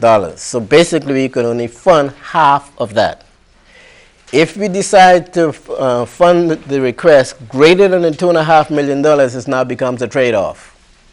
When I say a trade-off means what we currently have in the budget versus the new piece in, we trade it off. I take this out and I put whatever there is in. So right now, the only additional funds we have is $2.5 million. I would say to you that we dodged a bullet, We dodged a bullet this year. At some point, though, I'm telling the board now, cuts will have to be made because we're not getting additional funding. The only reason we got additional funding for next year, that $2 million, is because of the re-benchmarking. If it wasn't for that, we would have been flat as far as the state is concerned. So if we are flat with the state and it's flat with the city, which means no additional money. Now, that's not to say we don't have needs. I'm not saying we don't have needs. I'm just saying we don't have a wherewithal to fund those needs, only to the extent of $2.5 million. Any question on that piece before we get into some of the details? I don't have any questions. I guess I'm ready for the details. But that means dollar for dollar, whatever we end up having to work with, we can make whatever overhaul changes we need. Is that correct? Changes in our budget now to accommodate anything new? I'm simply saying whatever the end dollar is. Right. And we're getting into the details, I know. But we can decide what to do with that money in terms of where it would go. Correct. Thank you. With the expenditure reductions, the savings due to reduction in VRS rates, was that something that was just stumbled upon, or was that something that was investigated and kind of looked at intentionally to see comparatively how those rates were in the market? I'm not. You said it says savings due to the reduction in the VRS rates. Correct. What caused that? The reduction in the VRS Oh, rates? every year the governor and they decide what are the VRS rates going to be. And last year, for example, the VRS retirement rate was 16.32%. Now it's going to be 15.68. Okay. But they decide the rates. I was just trying to get that number. Thank you.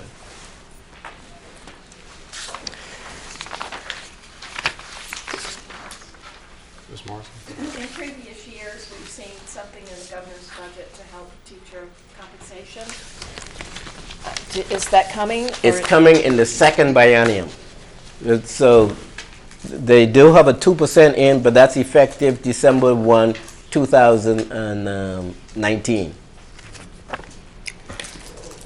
Now that brings a different challenge, because with that 2%, we have to match it. Right. So if our revenue is flat and we got to give it 2%, there we go.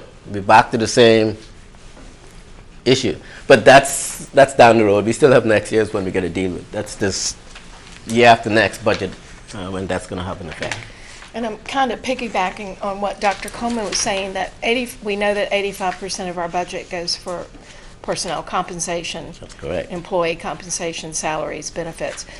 So in order for us to find money in this budget to affect salary changes, we're going to have to look at how we're using that money.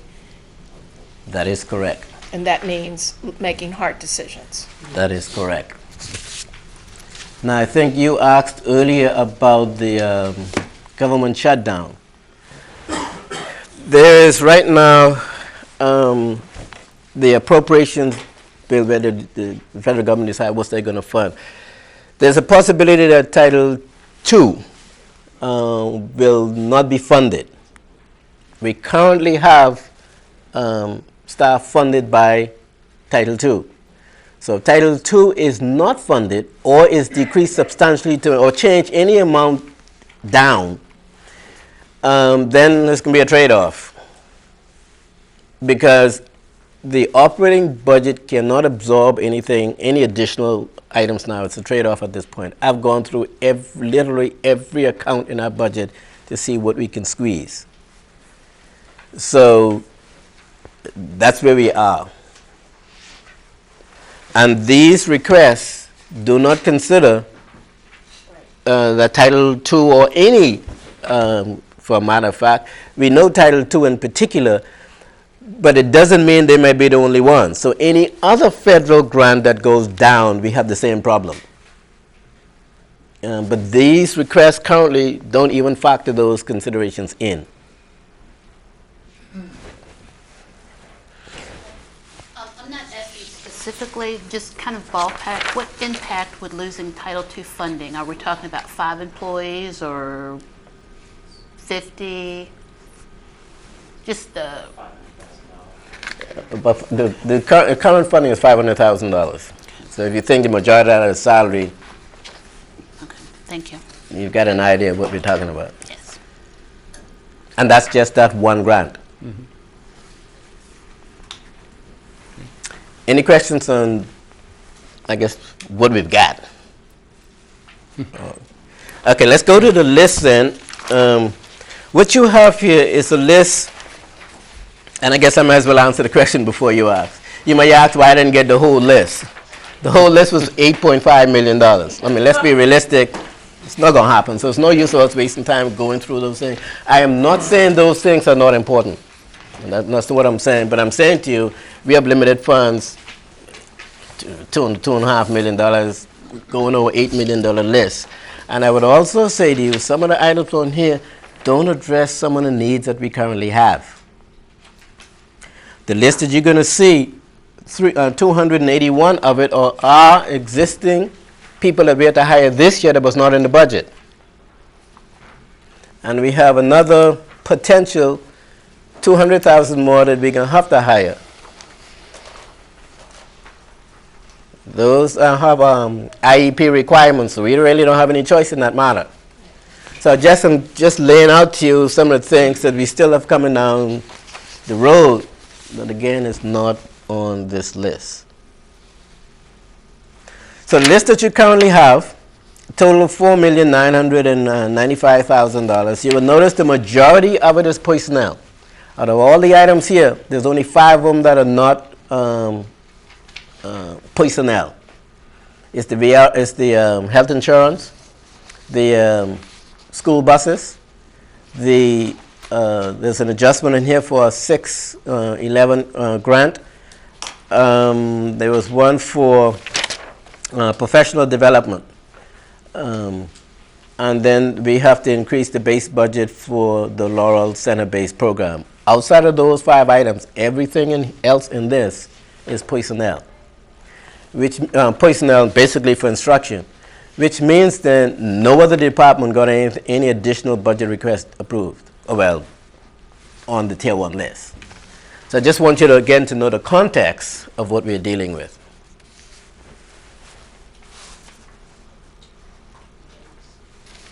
Okay. Ms. Carter?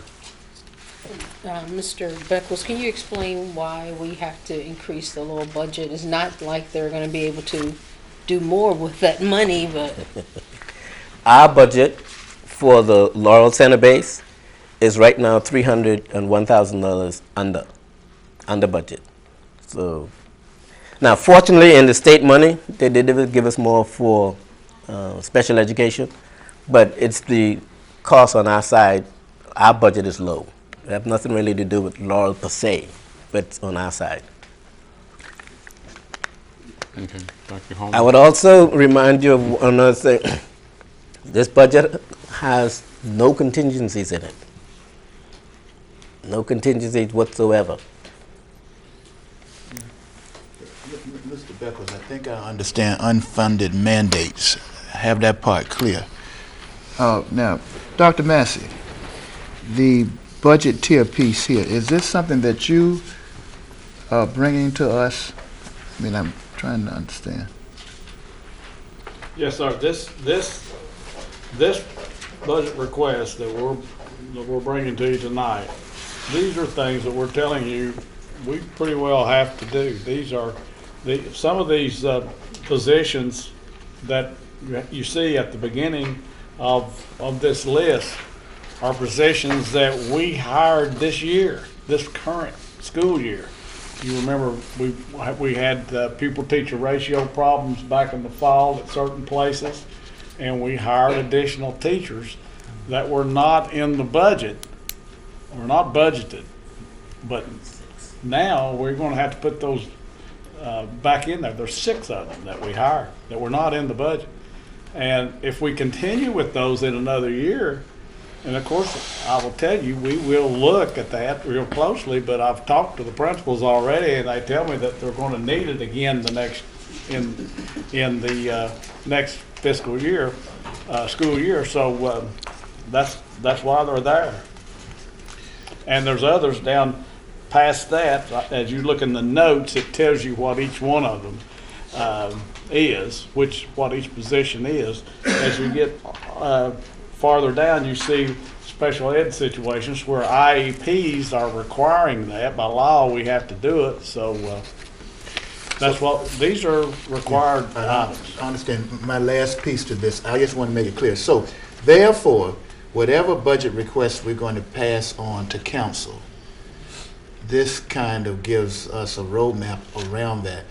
So I don't know if I have any discussion on this so much as once we discover that we're going to get absolutely nothing, etc., from council as such, and we made the reduction. At some point, we're going to have a discussion about how we're going to deal with what we have, and that's not going to happen tonight. No, sir. All right. Well, I don't have anything to discuss about it. It's not to discuss. Need to be. And you're right. That's not a one-meeting discussion. But we'll work hard to provide you with what we see as options, what you could do. We won't just throw it to you and say, figure it out and tell us what to do. We'll make recommendations and tell you what options are. We'll make several recommendations. You want to do this, you want to do that. Right. Now, if I may just comment, those final 2 items that are on this tier 1 list, those are not IEPs. Those are not something that's by law we have to do, but still they're very important. With the purchase of 8 school buses, and if we're going to look at this pay scale adjustment for all classifications to adjust the salaries of all job classifications to the new salary scales, as Mr. Luce and Anthony have been working on, and our staff, that would cost $1.4 million.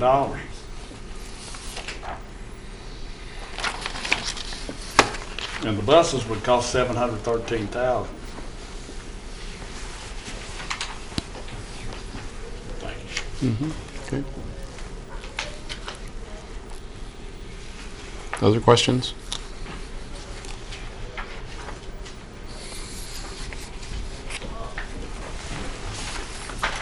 Okay. Guess we can move on to student enrollment trends. Got any more good news for us, Mr. Beckles? What? No, I don't mind. I want to go back to the audit. I've been a school superintendent. I'm tired of counting the number of years. It's been a long time. 2 years in a row and not have a single item listed on an audit is remarkable. And Anthony and his staff are pretty darn special. Thank you, sir. Okay. Now we go to student enrollment trends. This is agenda item H4. This is for information. Mr. Copeland? Yes, sir.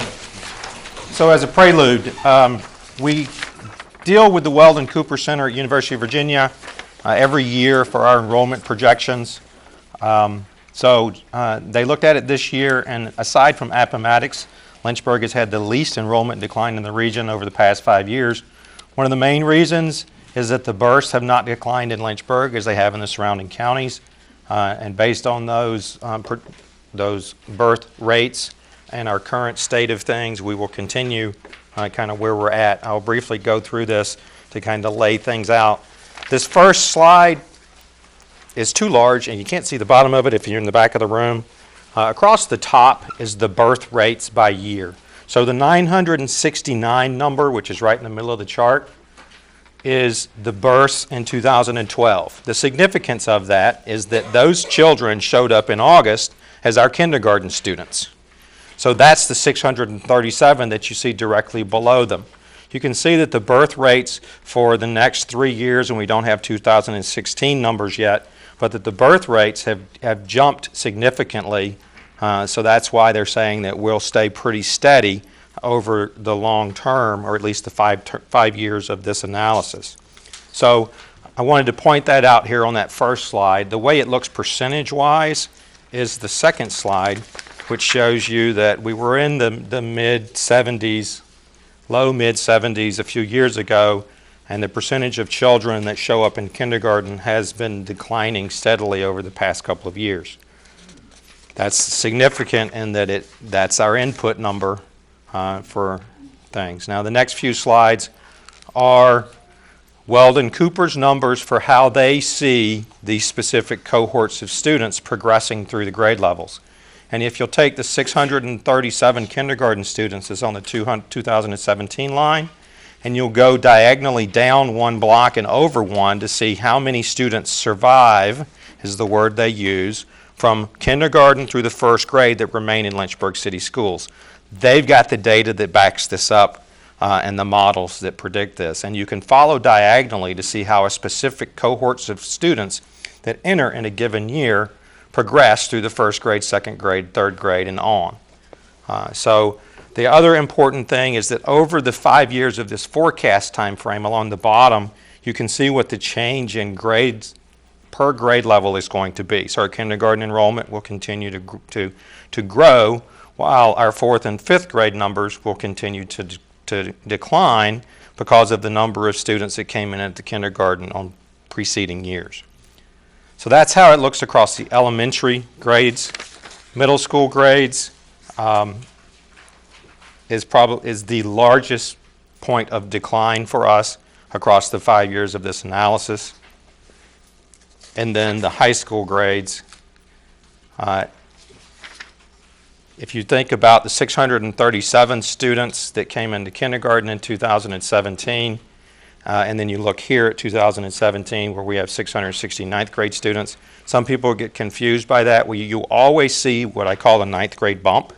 The ninth grade bump are students that are coming in from your private schools that don't have high school programs, and their only option is Lynchburg City Schools if that private school didn't offer a high school option. So you see a significant number of students in the growth side of things in the ninth grade, and then you can see how those cohorts go through to graduation. So one of the numbers that I've shown as I show the aggregate of the high school projections, and this is a good one because you can see the decline over the previous years and the increases that we're expected to see in the out years. And then the last slide I've got is the overall enrollment projections. And Dr. Coleman, you were asking about kind of how this looks related to ADM and things like that. So you can see here that we're going to stay kind of constant. If we're staying above 8,000, and you know, between 8,000 and 8112 is kind of where we're going to be projected wise for the next 5 years based off of the models that Weldon Cooper uses. So that's a lot of data. I threw it at you very fast. I will do my best to answer any questions that you might have. Ms. Carter? Given this information, can we project like what schools we need, or? Oh, therein lies the puzzle. Like, That's whether we can consolidate? the challenge in Lynchburg is the transiency of our student population. And if you were to spend a lot of money going out and doing a demographic study and geocoding all your students, as soon as you completed the geocoding of 8,114 students, it would be wrong because somebody moves or somebody relocates or they change their address to their grandmother's or their aunt's or somebody else's. And if you, like I showed you at the school board retreat, how fragmented our zones are, and in lots of these downtown areas, literally moving from apartment building A to apartment building B could switch your elementary school zone just in the apartments right behind the building here. So it's challenging to do that. We have a pretty good feel.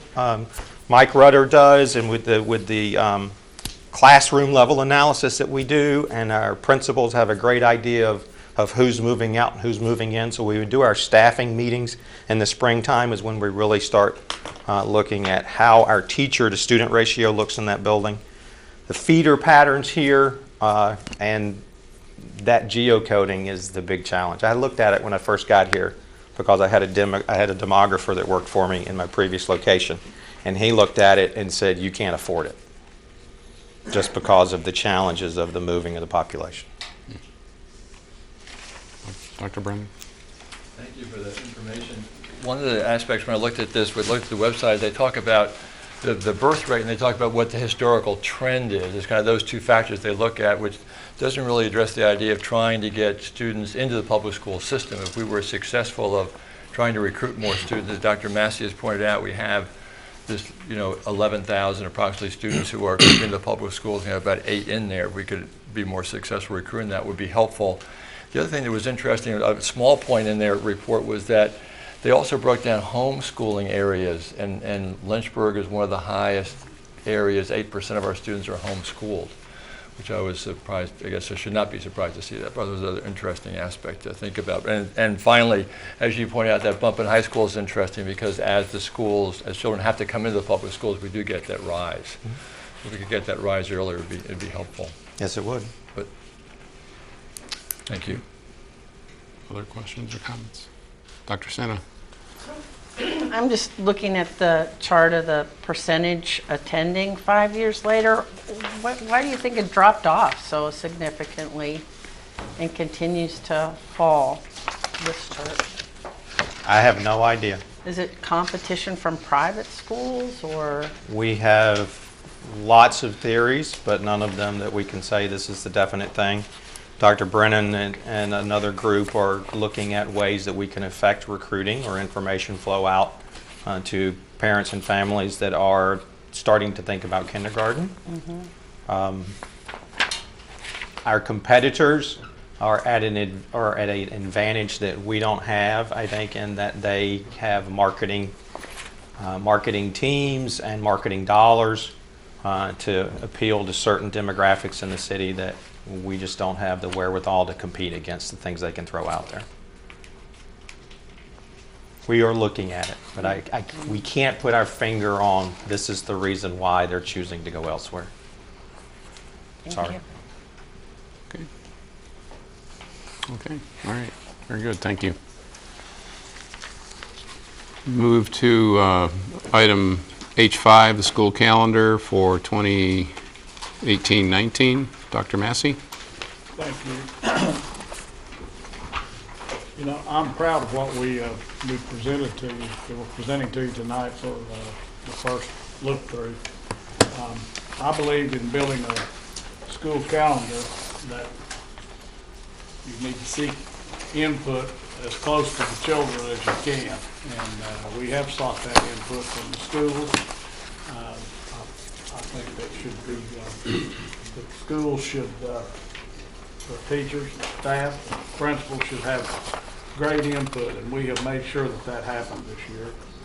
Of course, if you asked 800 school employees or 800 parents for that matter, what the calendar should be, you probably get 800 different versions. So it's building the calendar is a challenge, but I think we're off to a good start in what we're presenting to you here tonight. And we've finished up with the principals meeting last week where they made their final recommendations, and we put that in this calendar. So I'm going to ask Mike Rutter, who has done a great job with this, to come and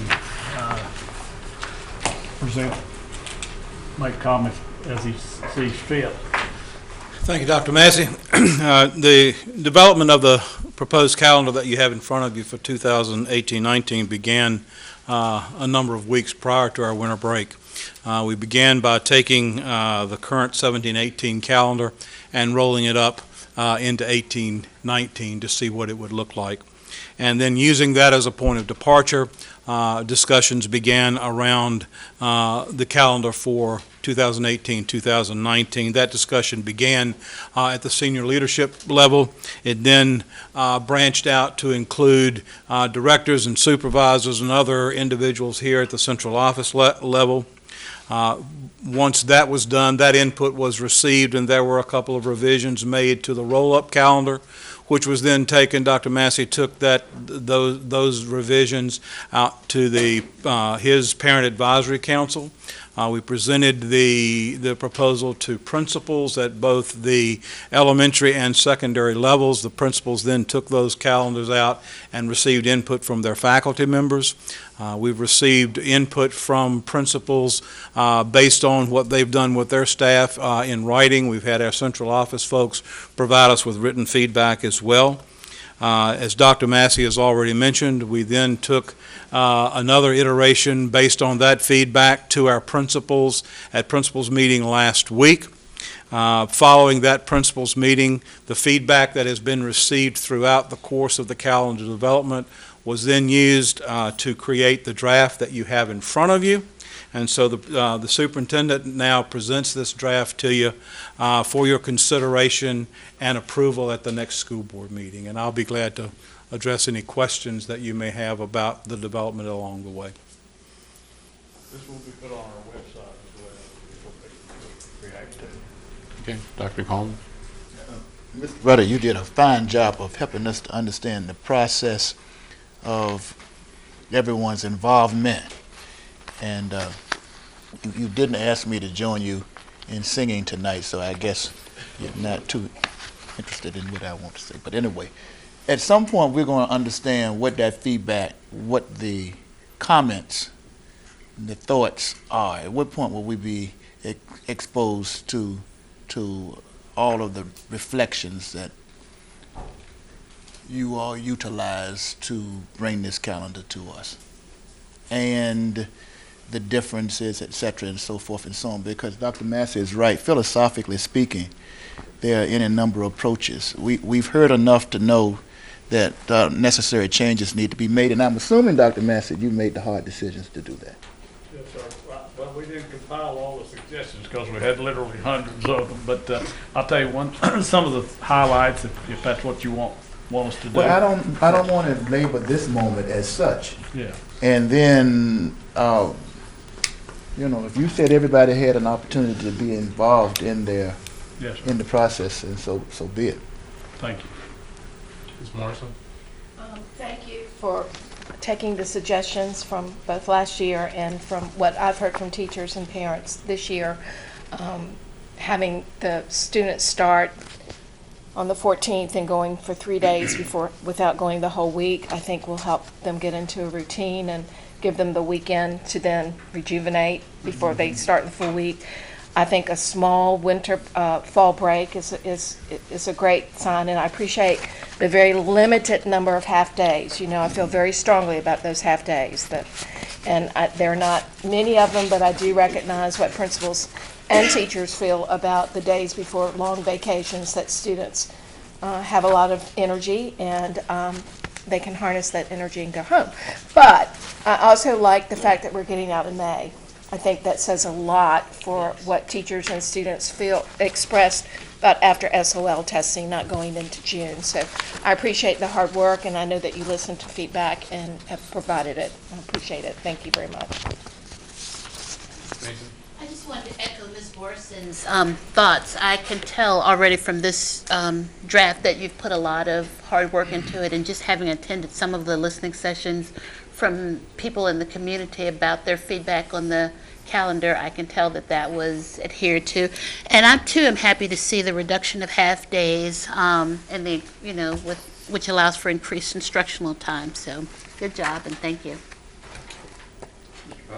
Just want a little update on how we're going to go about communicating the changes. I know there'll probably be some questions, or maybe not. I know it'll be on the website in different places, but I know you guys are already on it. But just to make sure that there's over communication, to make sure everybody's clear with the changes coming up. We are planning, and in fact, I think it has already occurred that the calendar has been posted on our website. It's already been shared via social media. That's a kind of a new thing for our division this year. So it is out there via Facebook and so forth, according to what I'm told, as of late this afternoon. We will share certainly the draft with all of our staff so they can have an opportunity to see what the most recent iteration contains. Okay, I'm hopeful that with the traditional communication and the social media and other things, that we can reach people who desperately need this information. So thank you for that. Ms. Snyder. Can you remind me the funding that we had for the intercession and the extended calendar, has that gone away? Is that one of the reasons we're phasing out the intercessions as opposed to just feedback? And Sure. Are any of those funds left? The grant that we received from the state does still exist. Mm-hmm. And funding for 18-19 is already in place. Whatever we carry over from this year, we can add to funding that the state actually took away and then gave back. It was about $290,000. So that $290,000 plus whatever we carry over from this year can move forward into 18-19. I would remind the board that intercession was only one of the components of that grant. So there are other components of the grant that will still move forward as planned. This will offer schools an opportunity to look at what they need to do individually for their students, and helping with offering additional instructional time at the individual schools. We did write an amendment for that grant, which allows us to not have to be equal with the amount of funds that we give to a school. So for schools that have 21st century grants, we can now move funds to other schools that don't have those to help them support additional instructional time for their children as they see fit. So that's something that once calendar is approved and we move forward, we will need to then discuss with our principals and let them develop plans for using funds that are allocated to their schools. Great, thank you. Mm-hmm. Mr. Chair, again, this is something I don't want to have discussed right now, but obviously with the calendar there built-in appreciation for snow that everybody seems to want. And I'm grateful for the immediate response during this cold spell that we've just had. I guess what I'm fishing around at is that we do have kids who are wearing sundresses to school in the frigid weather. And that may be because that's all they have. And so, as it relates to this calendar and understanding all of that process, we take consideration for all of those things, I'm sure, as we have prepared our calendar. Is that correct? So that State code allows calendars for schools to go to school 180 days or 990 hours. Many school divisions, including Lynchburg, we count hours rather than days because our school days are longer than the required 5.5 hours per day for 180 days. So the number of days is not as important to Lynchburg as the number of hours, and we do calculate those hours and keep a running total so that we know where we are. It prevents us from having to make up a day. So needing to make up a day is not necessary unless we get probably 15 to 20 days missed. We would then have to think about what the instructional impact would be on our students to determine what we would need to do as a school division. But for the last several years, because of the waivers that have been granted through the state budgeting process, we're still able to open school prior to Labor Day. And so that way we can build in the hours that we need, and the instructional hours come. Thank you. You've elevated my understanding. Thank you. The hours, the days, and I just want to state an appreciation for the fact of our consideration for the fact that sometimes it's awfully cold for kids who are out early in the morning and do not necessarily have what they may or may not need to deal with all of that. Ms. Snyder? And hopefully not to step on your toes, Dr. Nillis, but I'll remind my fellow board members our next meeting is February 6th, which is when we're supposed to hopefully take action on this, and we don't have a in-between meeting like we usually do. So if we have questions or concerns, to get those emailed in and made it noted to staff so we can get those resolved before the next meeting, because I've probably had more questions from the community about the calendar than I have about anything else. So to put the community's mind at ease, we should probably get this passed as soon as we can. It's okay, you can step on my toes. Okay. It's all right, it wasn't too bad, didn't hurt too bad. No, I appreciate the effort that went into this calendar. Obviously, comments that have been passed along the past few years have been heard, and it's a much more,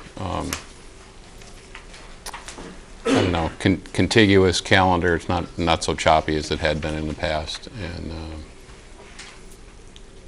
I think it aligns better with some of the other divisions as far as their start-stop dates. Also, I think that's good for everyone in general. Although, the reality is everybody's got an opinion on the calendar. So, so this will be for action at the next meeting. Okay, thank you. Brings us to item H6. Sorry. I'm off here. H7. Well, wait a minute. H6. The policy BCFZ advisory committees to the school board. Dr. Massey? Yes, sir. This addresses the equity task force as we discussed earlier. You've had this before the previous meeting, where it's been revised to reflect the change we discussed that no longer includes school board membership. Would like for you to act on that tonight, please, on the recommendation. I recommend you approve that. So moved. Dr. Brown? Sorry. I'd just like to point out that, first of all, I think that the changes are very appropriate, and it's a good proposal. This is sort of the culmination, or maybe the culmination, since it's for information, of probably 6 months of discussion we've had in this committee at our retreat and at various levels, and I'm glad that we're able to have this conversation. I think a couple of points very briefly are that, number one, the mission of the Equity Task Force remains the same, and the mission is to look at discipline, staffing and recruitment, cultural diversity, extracurricular programs, advanced courses, and to provide communication between the superintendent and parents, which I think is what has always been the goal of that committee. And I think this is a good way to do it. Essentially, we're taking the school board members off, which Dr. Coleman and I will be disappointed not to be part of that, but I think we will get over that, and I think this is a better committee for that fact. A couple of little points I just wanted to raise that maybe could be discussed between now and we act on this is that the terms are 3 years, and they may be reappointed after additional 3-year term, and that was sort of was a bit of a problem as we were finishing up meeting in the spring because a lot of people had come to the end of their 3-year term. So I think the question, we voted on new members earlier who have been approved, and if there could be a discussion about should there be staggered terms, how that should be addressed. And I know we don't want to have bylaws for this committee, but maybe some question too about what the criteria are to stay on the committee. You know, we've had some members who haven't come to any meetings. And should there be a criteria, they have to come to a certain number of meetings a year. And then finally, I thought, and I guess there was not in the original proposal, a number of times per year that the committee met. You know, we used to meet monthly, and I thought that was in the policy, but I guess it's not. The other committees actually have that. So maybe some suggestion as far as how many times a year the committee would meet. We could be part of that conversation between now and the next meeting. Policy states on the last paragraph, committee shall meet a minimum 4 times per year. Sorry. I'm sorry. I take that back. Okay. That's the Special Ed Advisory Committee. Yeah. Yeah, okay. So just, if those points could be just addressed between now and our next meeting, but I am in favor of your changes. I think it's a good, I appreciate the board discussion. Yes, we have bylaws, and I can email them or what have you. They will need to be reviewed in light of the changes that are being made. But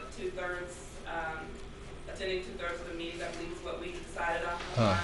And I'll share those. So that Great. I don't misquote anything. It Thank you. also addresses the number of meetings, does it not? Which I think was monthly. What's that bylaw say? Is it monthly? I Ms. thought we Reed? changed that to, She said she gets it. Yeah. Every other. Misquoted. Yeah, yeah. Monthly or as needed and called by the superintendent. Thank you. Mr. Chair, I'm reading. The school board will appoint the citizens who will be on the advisory committee when that time comes. Is this stated in here? We've already approved for this year. Yes, sir. Okay. I'm talking about ongoingly. When there's That's- a need for an appointment, the school board itself. Yeah. And I'm also, Ethel will deal with that later, but that committee has to be, equity is around race, but it's also around so many other issues. And you really want to have a committee that is reflective of all of those dynamics, and to have some appreciation that our city is not just one zip code. So all of those kind of things probably need to be meted out for how that would happen in the future. And I would like that to go on the record, having said that. Okay.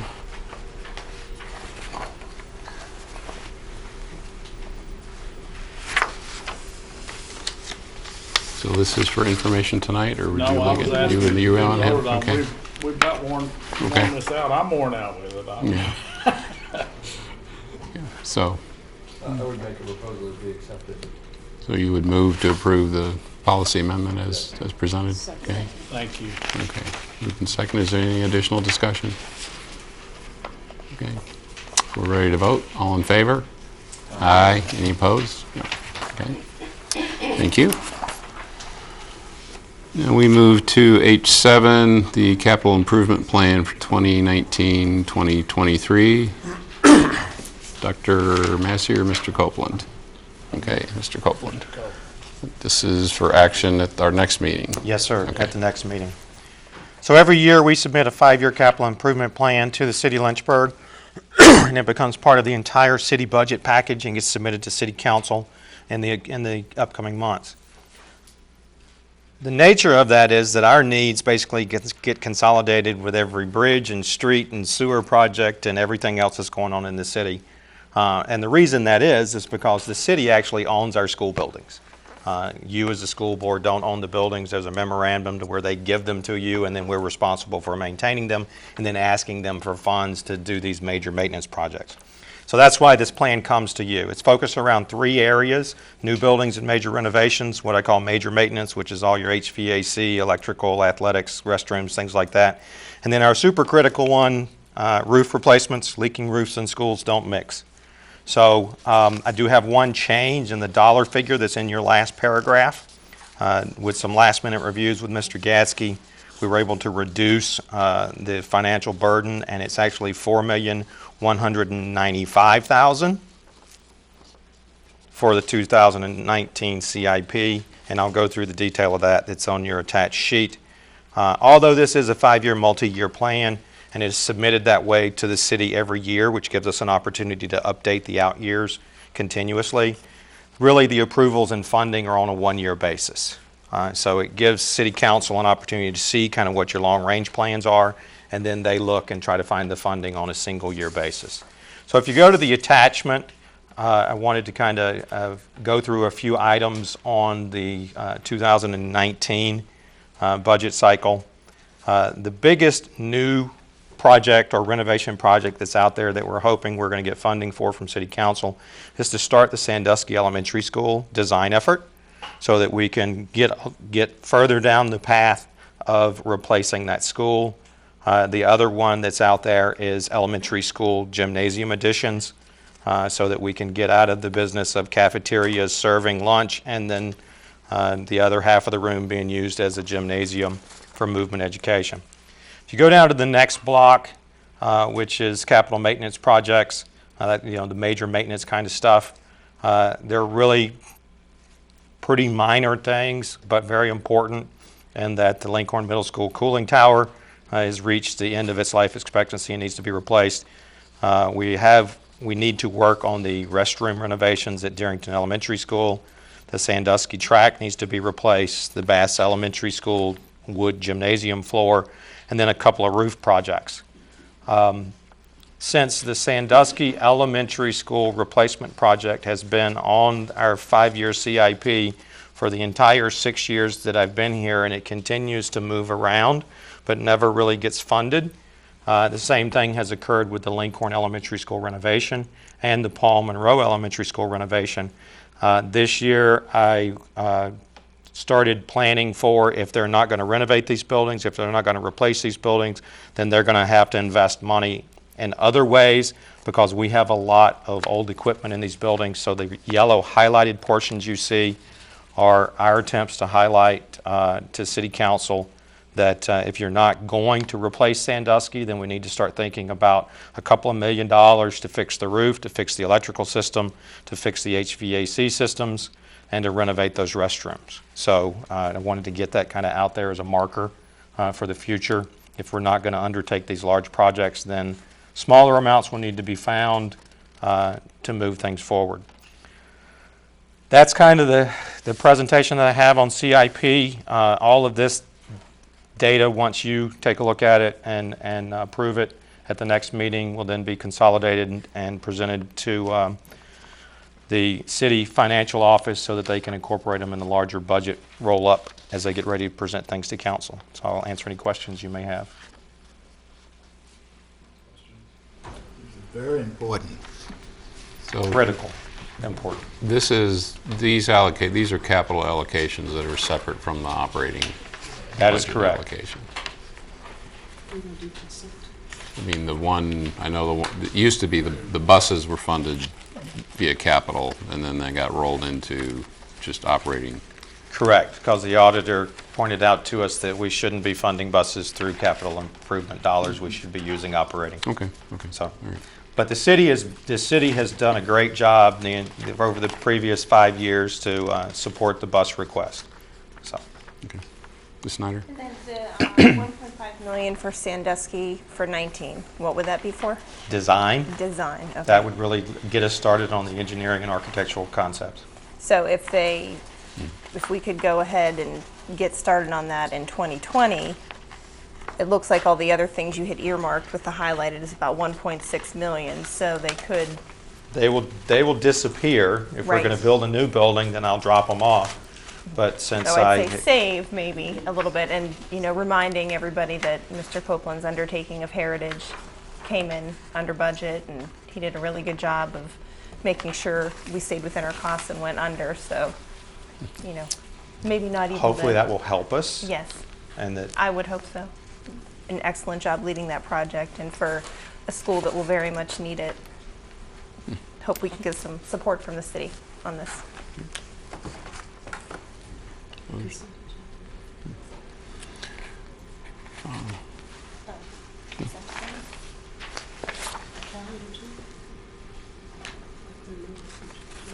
Feel free to approve it tonight if you want to. How long do you think we can, if we're not going to make the major overhauls, how long are these temporary, well, not temporary, but are these some of these short-term issues being addressed? How long can we keep just kind of patching up the work, I guess, for lack of better words? As long as we have projects that come in under budget and we can shift funding around, or we have projects that we might decide might not be as much of a priority. So one of the things that has allowed us to continue the life cycle of Sandusky Elementary School is that when the city really couldn't commit to Sandusky because of what was going on with Heritage, and then they didn't really know what the future funding timelines would look like, Mr. Payne, who was the city manager at the time, found dollars to replace the roof. It wasn't a 20-year roof we put on it. It was an 8 to 10-year roof that we put on it. But that was just to stretch the life expectancy of the building a little bit. We also were able to redirect some money when we didn't have to replace the HVAC units at the governor's school. So we flipped that money over to Sandusky to do a lot of heavy mechanical work over there. So when we can shift money around or save a little bit of funding because we come in under bid, then we can apply it to higher priority needs to kind of continue to stretch these life expectancies. Thank you.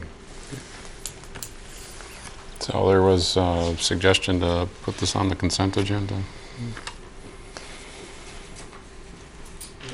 Board willing to do that? Okay, all right. Okay.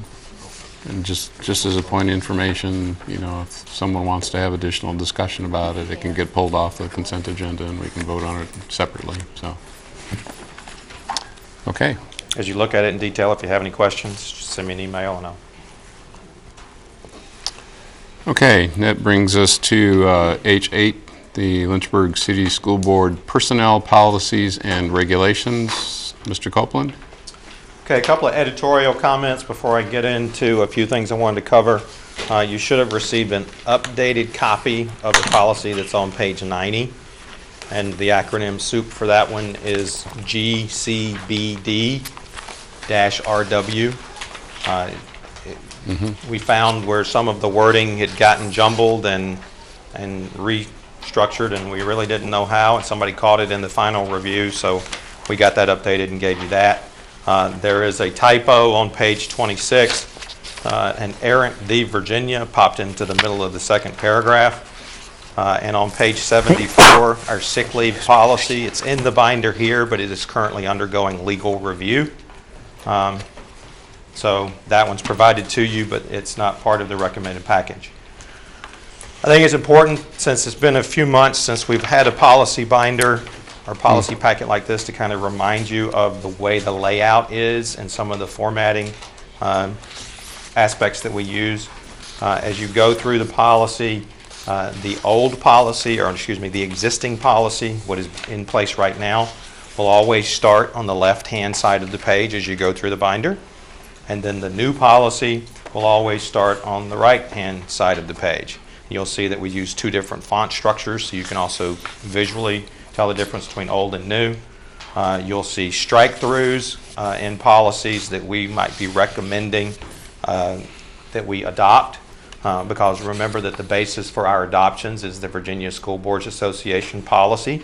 So if they have something in there that doesn't apply to Lynchburg, then we might just strike it through, and that way you can read the language that's underneath there. If we're going to add things to it, then you'll see that in the bold red that you'll see throughout the policy packet. So as we were going through the first round of the personnel policies, we came across certain policies that interacted very closely with the finance department. So we pulled those out and we developed a policy packet specific to personnel and finance crossover policies. That's why you see a lot of things related to pay, retirements, leaves, stuff like that the finance department gets involved in from a personnel perspective. What I want to leave you with before I point out a few highlights is that where we think this policy packet is right now is it provides a much better and clearer definition to our employees of our day-to-day procedures and practices, what most places refer to as their business rules. How you submit for leave, what kind of leaves you have, how you know, all of those types of things, how you go about retirement. So that's kind of what we think this binder does for you. If you'll switch over to the table of contents, I'm not going to go through this one in detail like I did the first section on personnel, but I did want to highlight a few things. There are 2, 4, 6, 8 policies that we're recommending deletion for. Some of those we're recommending deletion for. If you go down the left-hand column and find R5-31, which is on page 29, we're recommending it be deleted. It just lays out details related to paydays, and its currency date was 1983. So it hasn't been updated a lot, and we have changed our payday-related stuff a lot. So that helps us there. Go up a couple of lines to policy 5-17, which is VSBA equivalent is GBO. That policy is being reduced from 9 pages to 1, and the reduction in that is we're not quoting all the Virginia code. We're simply referencing the code so that then it will stay current with the code when they change it in Richmond. Other than that, I was going to not cover it in detail like I did before, just give you the opportunity to review it. As I already stated, it deals with a lot of leave-related things and crossovers with finance. So as you go through these policy packets, if you have questions, let me know. If you have questions tonight, I'll do my best to answer them right now. Questions, comments? I guess a question on the leave. The new policies are basically fairly similar to the old policy. It's just sort of updating the format to the VSBA. Is that a fair statement? In many instances, they are because of the types of leave that we grant certain individuals. So a teacher just gets a couple of personal days and sick days, whereas a administrative employee or somebody that's on a 260-day calendar gets sick days and vacation days. You'd be amazed at the amount of discussion that went into the detailed descriptions of these things, because the folks in the finance department and the folks in the personnel department deal with our employees as they might misinterpret something or be confused. So we were able to bring our expertise together and talk about things that have occurred over the years and help to clarify them. And that's why, I mean, you'd be amazed at how much time we spent on policy GAZ, which is number 2, which really gets into the definitions of the types of employees that you have and what their roles and responsibilities are, because that sets the framework for the way you refer to them throughout the rest of your policy packets. Yep.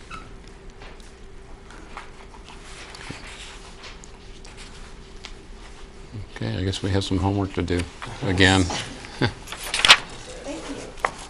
Sorry I'm talking so fast. I'm just trying to keep things. No, that's good. It's the broad overview is helpful. So, go back and touch this again. So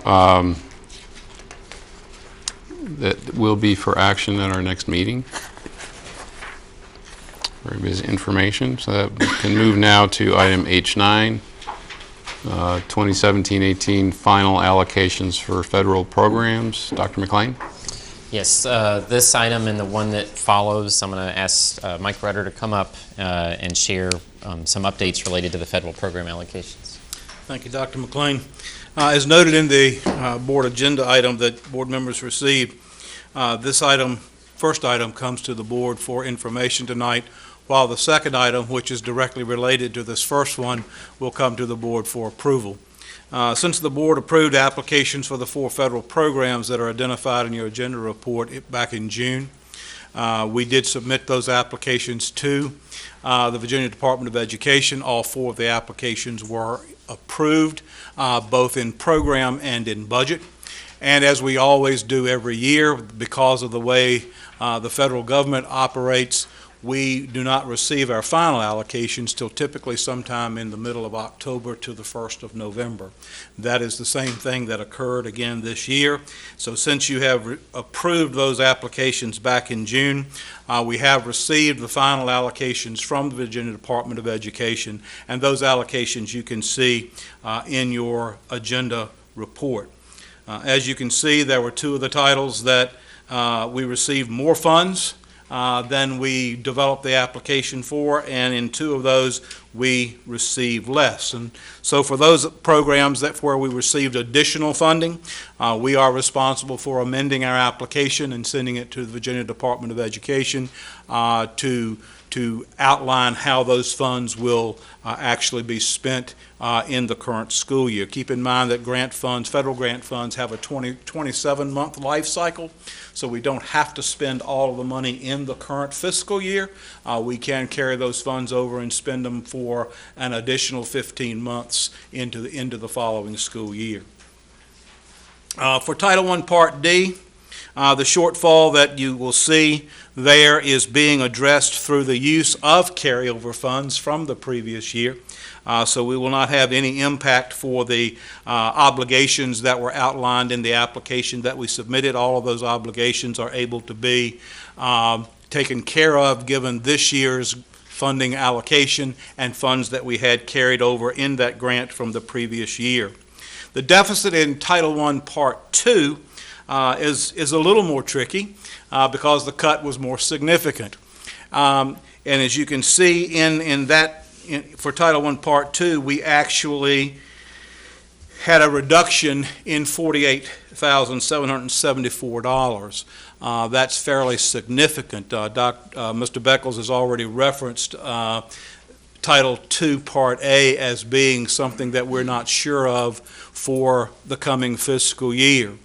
When we do the application, we had that application programmatically approved.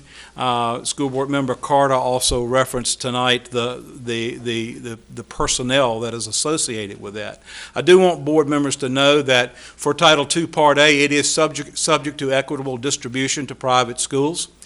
We do have to consult with all of our private schools that are within the city limits, and based on a formula that is determined not by us, we then allocate on a per pupil basis to those private schools, just like we allocate to our school system. So with that allocation for Title II Part A, about 1/3 of the total allocation goes to support professional development opportunities at the private school level. So we don't have all of that $517,000. We end up with around $350,000 or a little more than that for actual use for the school division. With that being said, we offer these updates to the allocation to you tonight for information. But the following agenda item, and Dr. Knowles, if it's okay to move forward with that, the following agenda item is actually tied directly to that.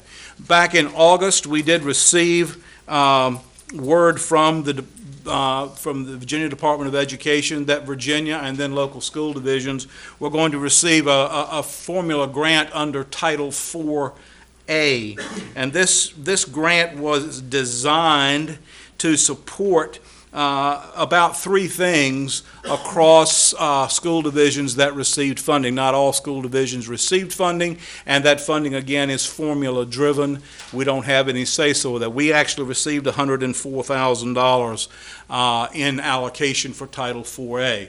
There were three different areas that we could use the funds for, and the way the guidelines are for the spending of the funds, we had to spend 20% on one piece and 20% on another piece, and then that would leave funds that we could then use to support technology. 15% of that remaining amount could only be used to purchase actual computers or infrastructure to support our networks and so forth. So these funds are also subject to equitable distribution at the same formula rate as Title II. So when you take the 104 that we got, you take out the equitable distribution to private schools, we end up with somewhere in the neighborhood of about $70,000. If you take that 70 and split it into the three pieces, it's not a lot to be able to do any of those things that are outlined in the grant. With the deficit in Title II, the law does allow for transferability from Title 4A to Title 2A. So in order to cover the obligations that we've already committed to back in June under Title 2A, we are recommending that we transfer the money from Title 4A, which will ultimately be about $70,000. We'll have a little bit of additional money to figure out how to use in Title 2A, but that will allow us to meet our obligations. Also need to inform the board that continued funding by the federal government of Title 4A is not looking real good, so whatever we might decide to do under Title 4A would probably not be sustainable in future years. So our recommendation then would be to transfer the entire amount of money into Title 2A so that we can make up that deficit that we have in that funding and be able to meet all of our obligations without having to do anything additionally this year. I'll be glad to answer any questions.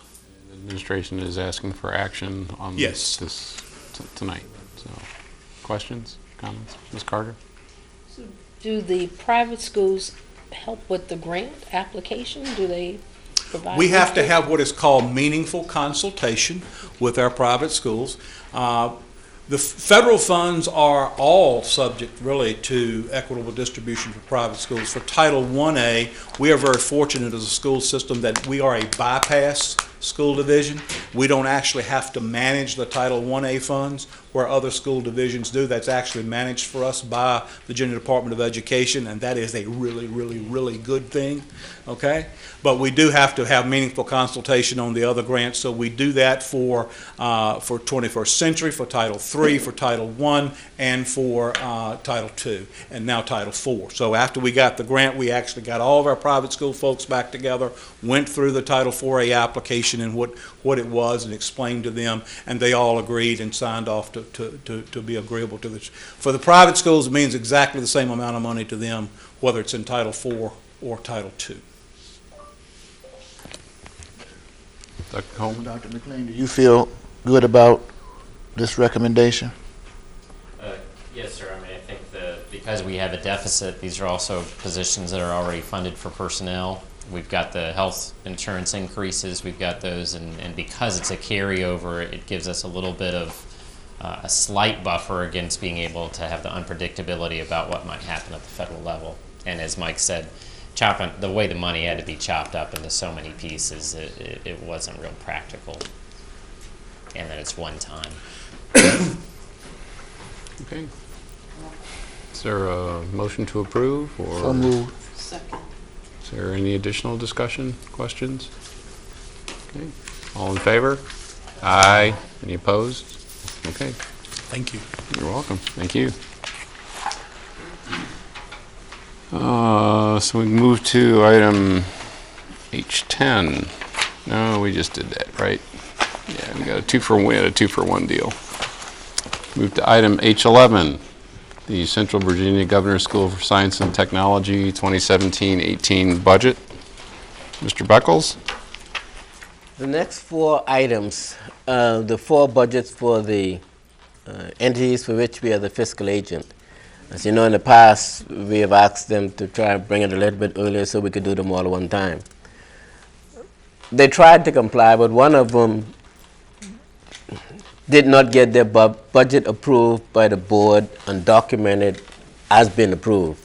And that board only meets once a quarter. So there lies the problem why we're getting all four of them now.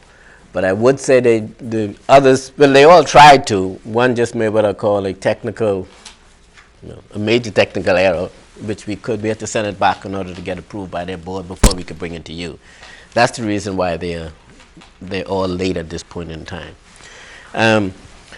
As you know, we are the fiscal agent for the governor's school. This budget has been approved by their board. We have reviewed it, and we bring it for you for action.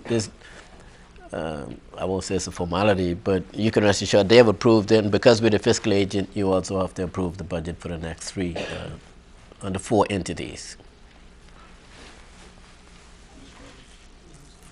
Yeah, I was going to say, this is really authorizing us you to execute them. and your department to, Correct. to track the funds and manage that. It's That's not correct. an allocation that we're responsible for or anything. It's just authorizing them to act that. One of the things, the responsibility for the budget is not LCS Finance Department or LCS School Board. It is the entity's school board that's responsible. We just execute the administrative functions of it. Understood. Okay. So these are all similar. Yes. It's all, so I guess I would propose that we approve these en masse. Is that okay?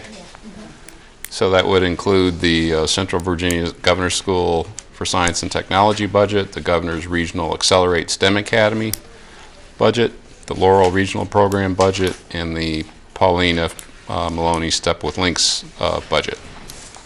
And that's for 2017-18. And that we are approving LCS to act as the fiscal agent for each of these budgets. Motion to approve? We approve these budgets. Second. Any additional discussion? Questions?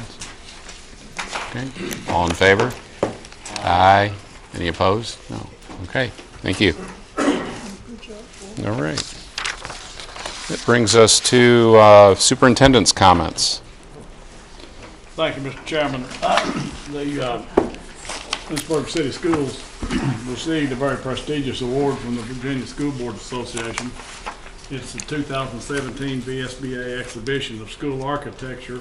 Heritage High School, Lynchburg City Public Schools won the People's Choice Awards of that school, which was designed by Mosley Architects.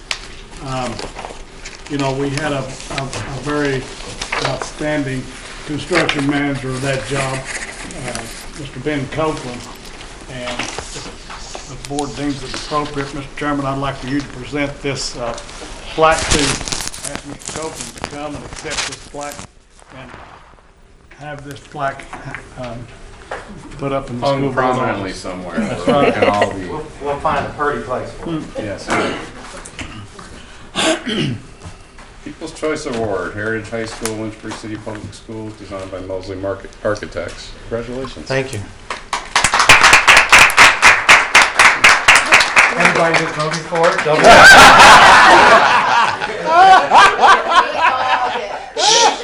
Oh, you weren't supposed to say that. This process started in March of 2013 with about 45 or 48 employees, citizens, the president of CVCC and other folks from around the city that got together over at ITC and started the design process. And out of that 2.5-day meeting flowed the conceptual design and the schematic designs that this board ultimately saw and approved, and that's our wonderful building. So it's the city that got this done for us.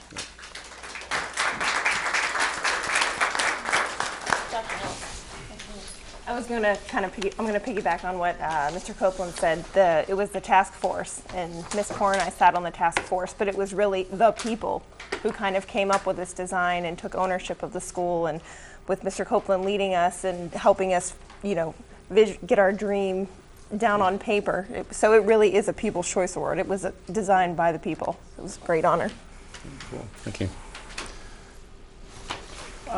Over this past weekend, students from Dunbar Theater attended the annual Junior Theater Festival in Atlanta. Dunbar was recognized for several awards for their performance of Elf Jr., including the Excellence in Dance Award. Caitlin Matthews, an EC Glass student, won the award for Outstanding Student Direction and Choreography. Caitlin Snyder was the first student ever selected from Dunbar for a national choreography DVD. You may know that individual. And Colin Blunt and Emma McLean were named All-Stars. Congratulations to all those children, and a great job, Dunbar Theater. Cool.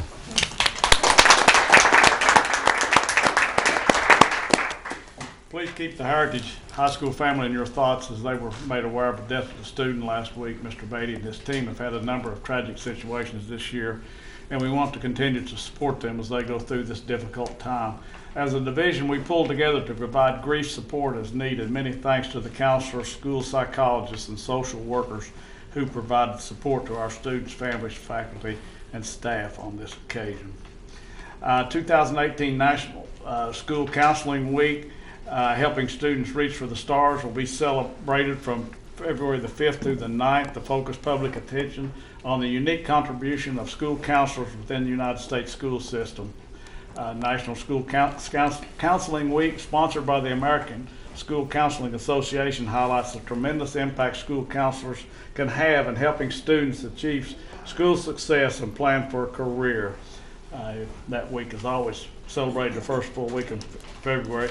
Yesterday, Lynchburg City Schools supported the Martin Luther King Jr. breakfast sponsored by the Dr. Martin Luther King Jr. Lynchburg Community Council. EC Glass graduate Dr. Brown Dean was the keynote speaker. Congratulations to EC Glass seniors Megan Richards, first place essay contest winner, Chandler Calloway, second place winner, and Heritage senior Grace Chun, the third place winner.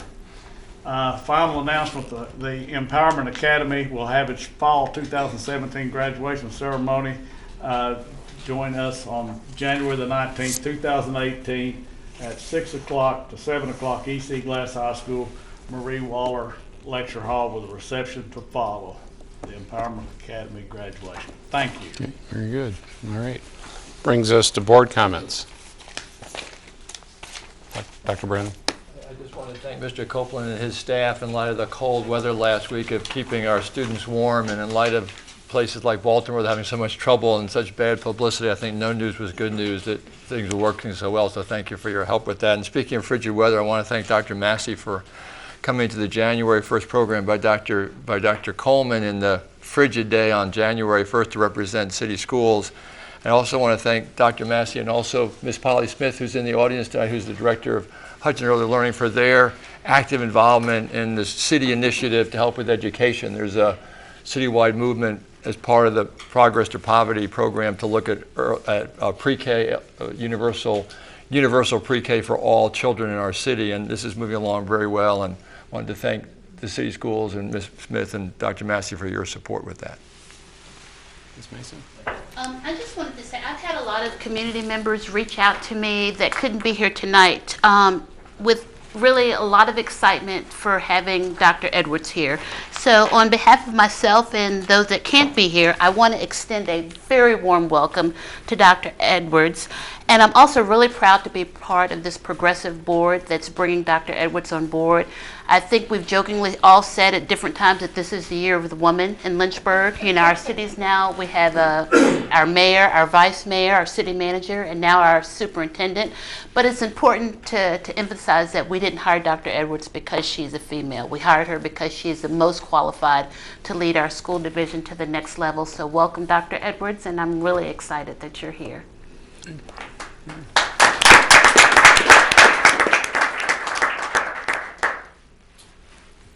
Mr. Polly.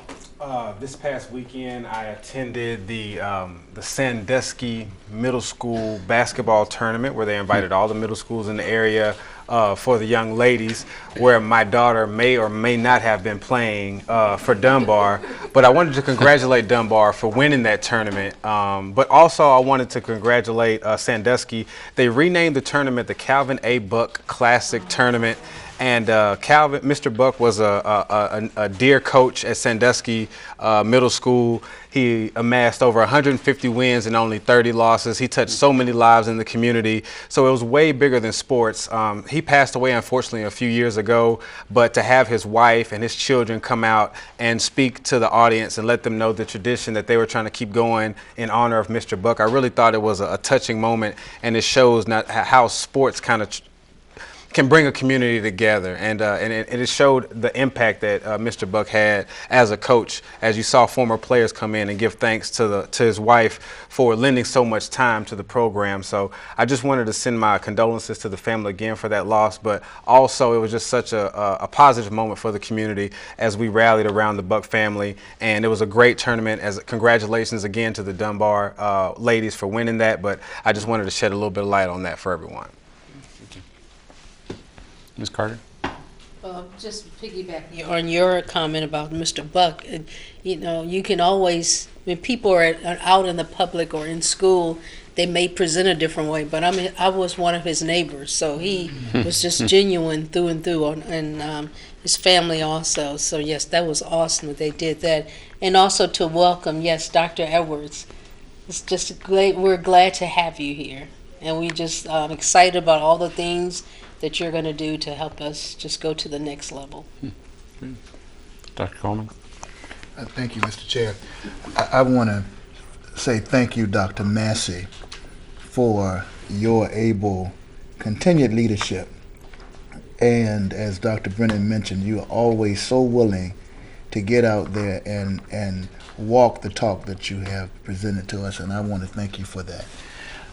Likewise, Dr. Edwards, we're excited about your being here and your comprehensive look at the kids, families, staff, teachers, not only to graduation, but beyond graduation. And that's exciting to all of us. I would like to indicate that the Capital Conference will be going on starting this coming Monday, I believe, the 22nd through the 23rd. And advocacy is something that is important that we all engage in around public education. And I mentioned to the chair that I will be attending, but you know, that's a wonderful opportunity to meet the governor, intermingle with legislators, and to really see what we can do. There will be a hot topic conference coming up on March the 14th, and that's going to be dealing with creating trauma response in a more effective way. And in light of what's going on in our schools, I hope that all of us would have a greater appreciation for that. And so thank you, Mr. Chair, for allowing me to share those things. I did give each person one of these pieces from United Way. We are all familiar with the backpack initiative, and we don't want to do anything to have any impediments to that process, where destigmatizing our culture around people getting the help that they need is so important, and it's just good to see how the schools are helping with that. A couple of informational items.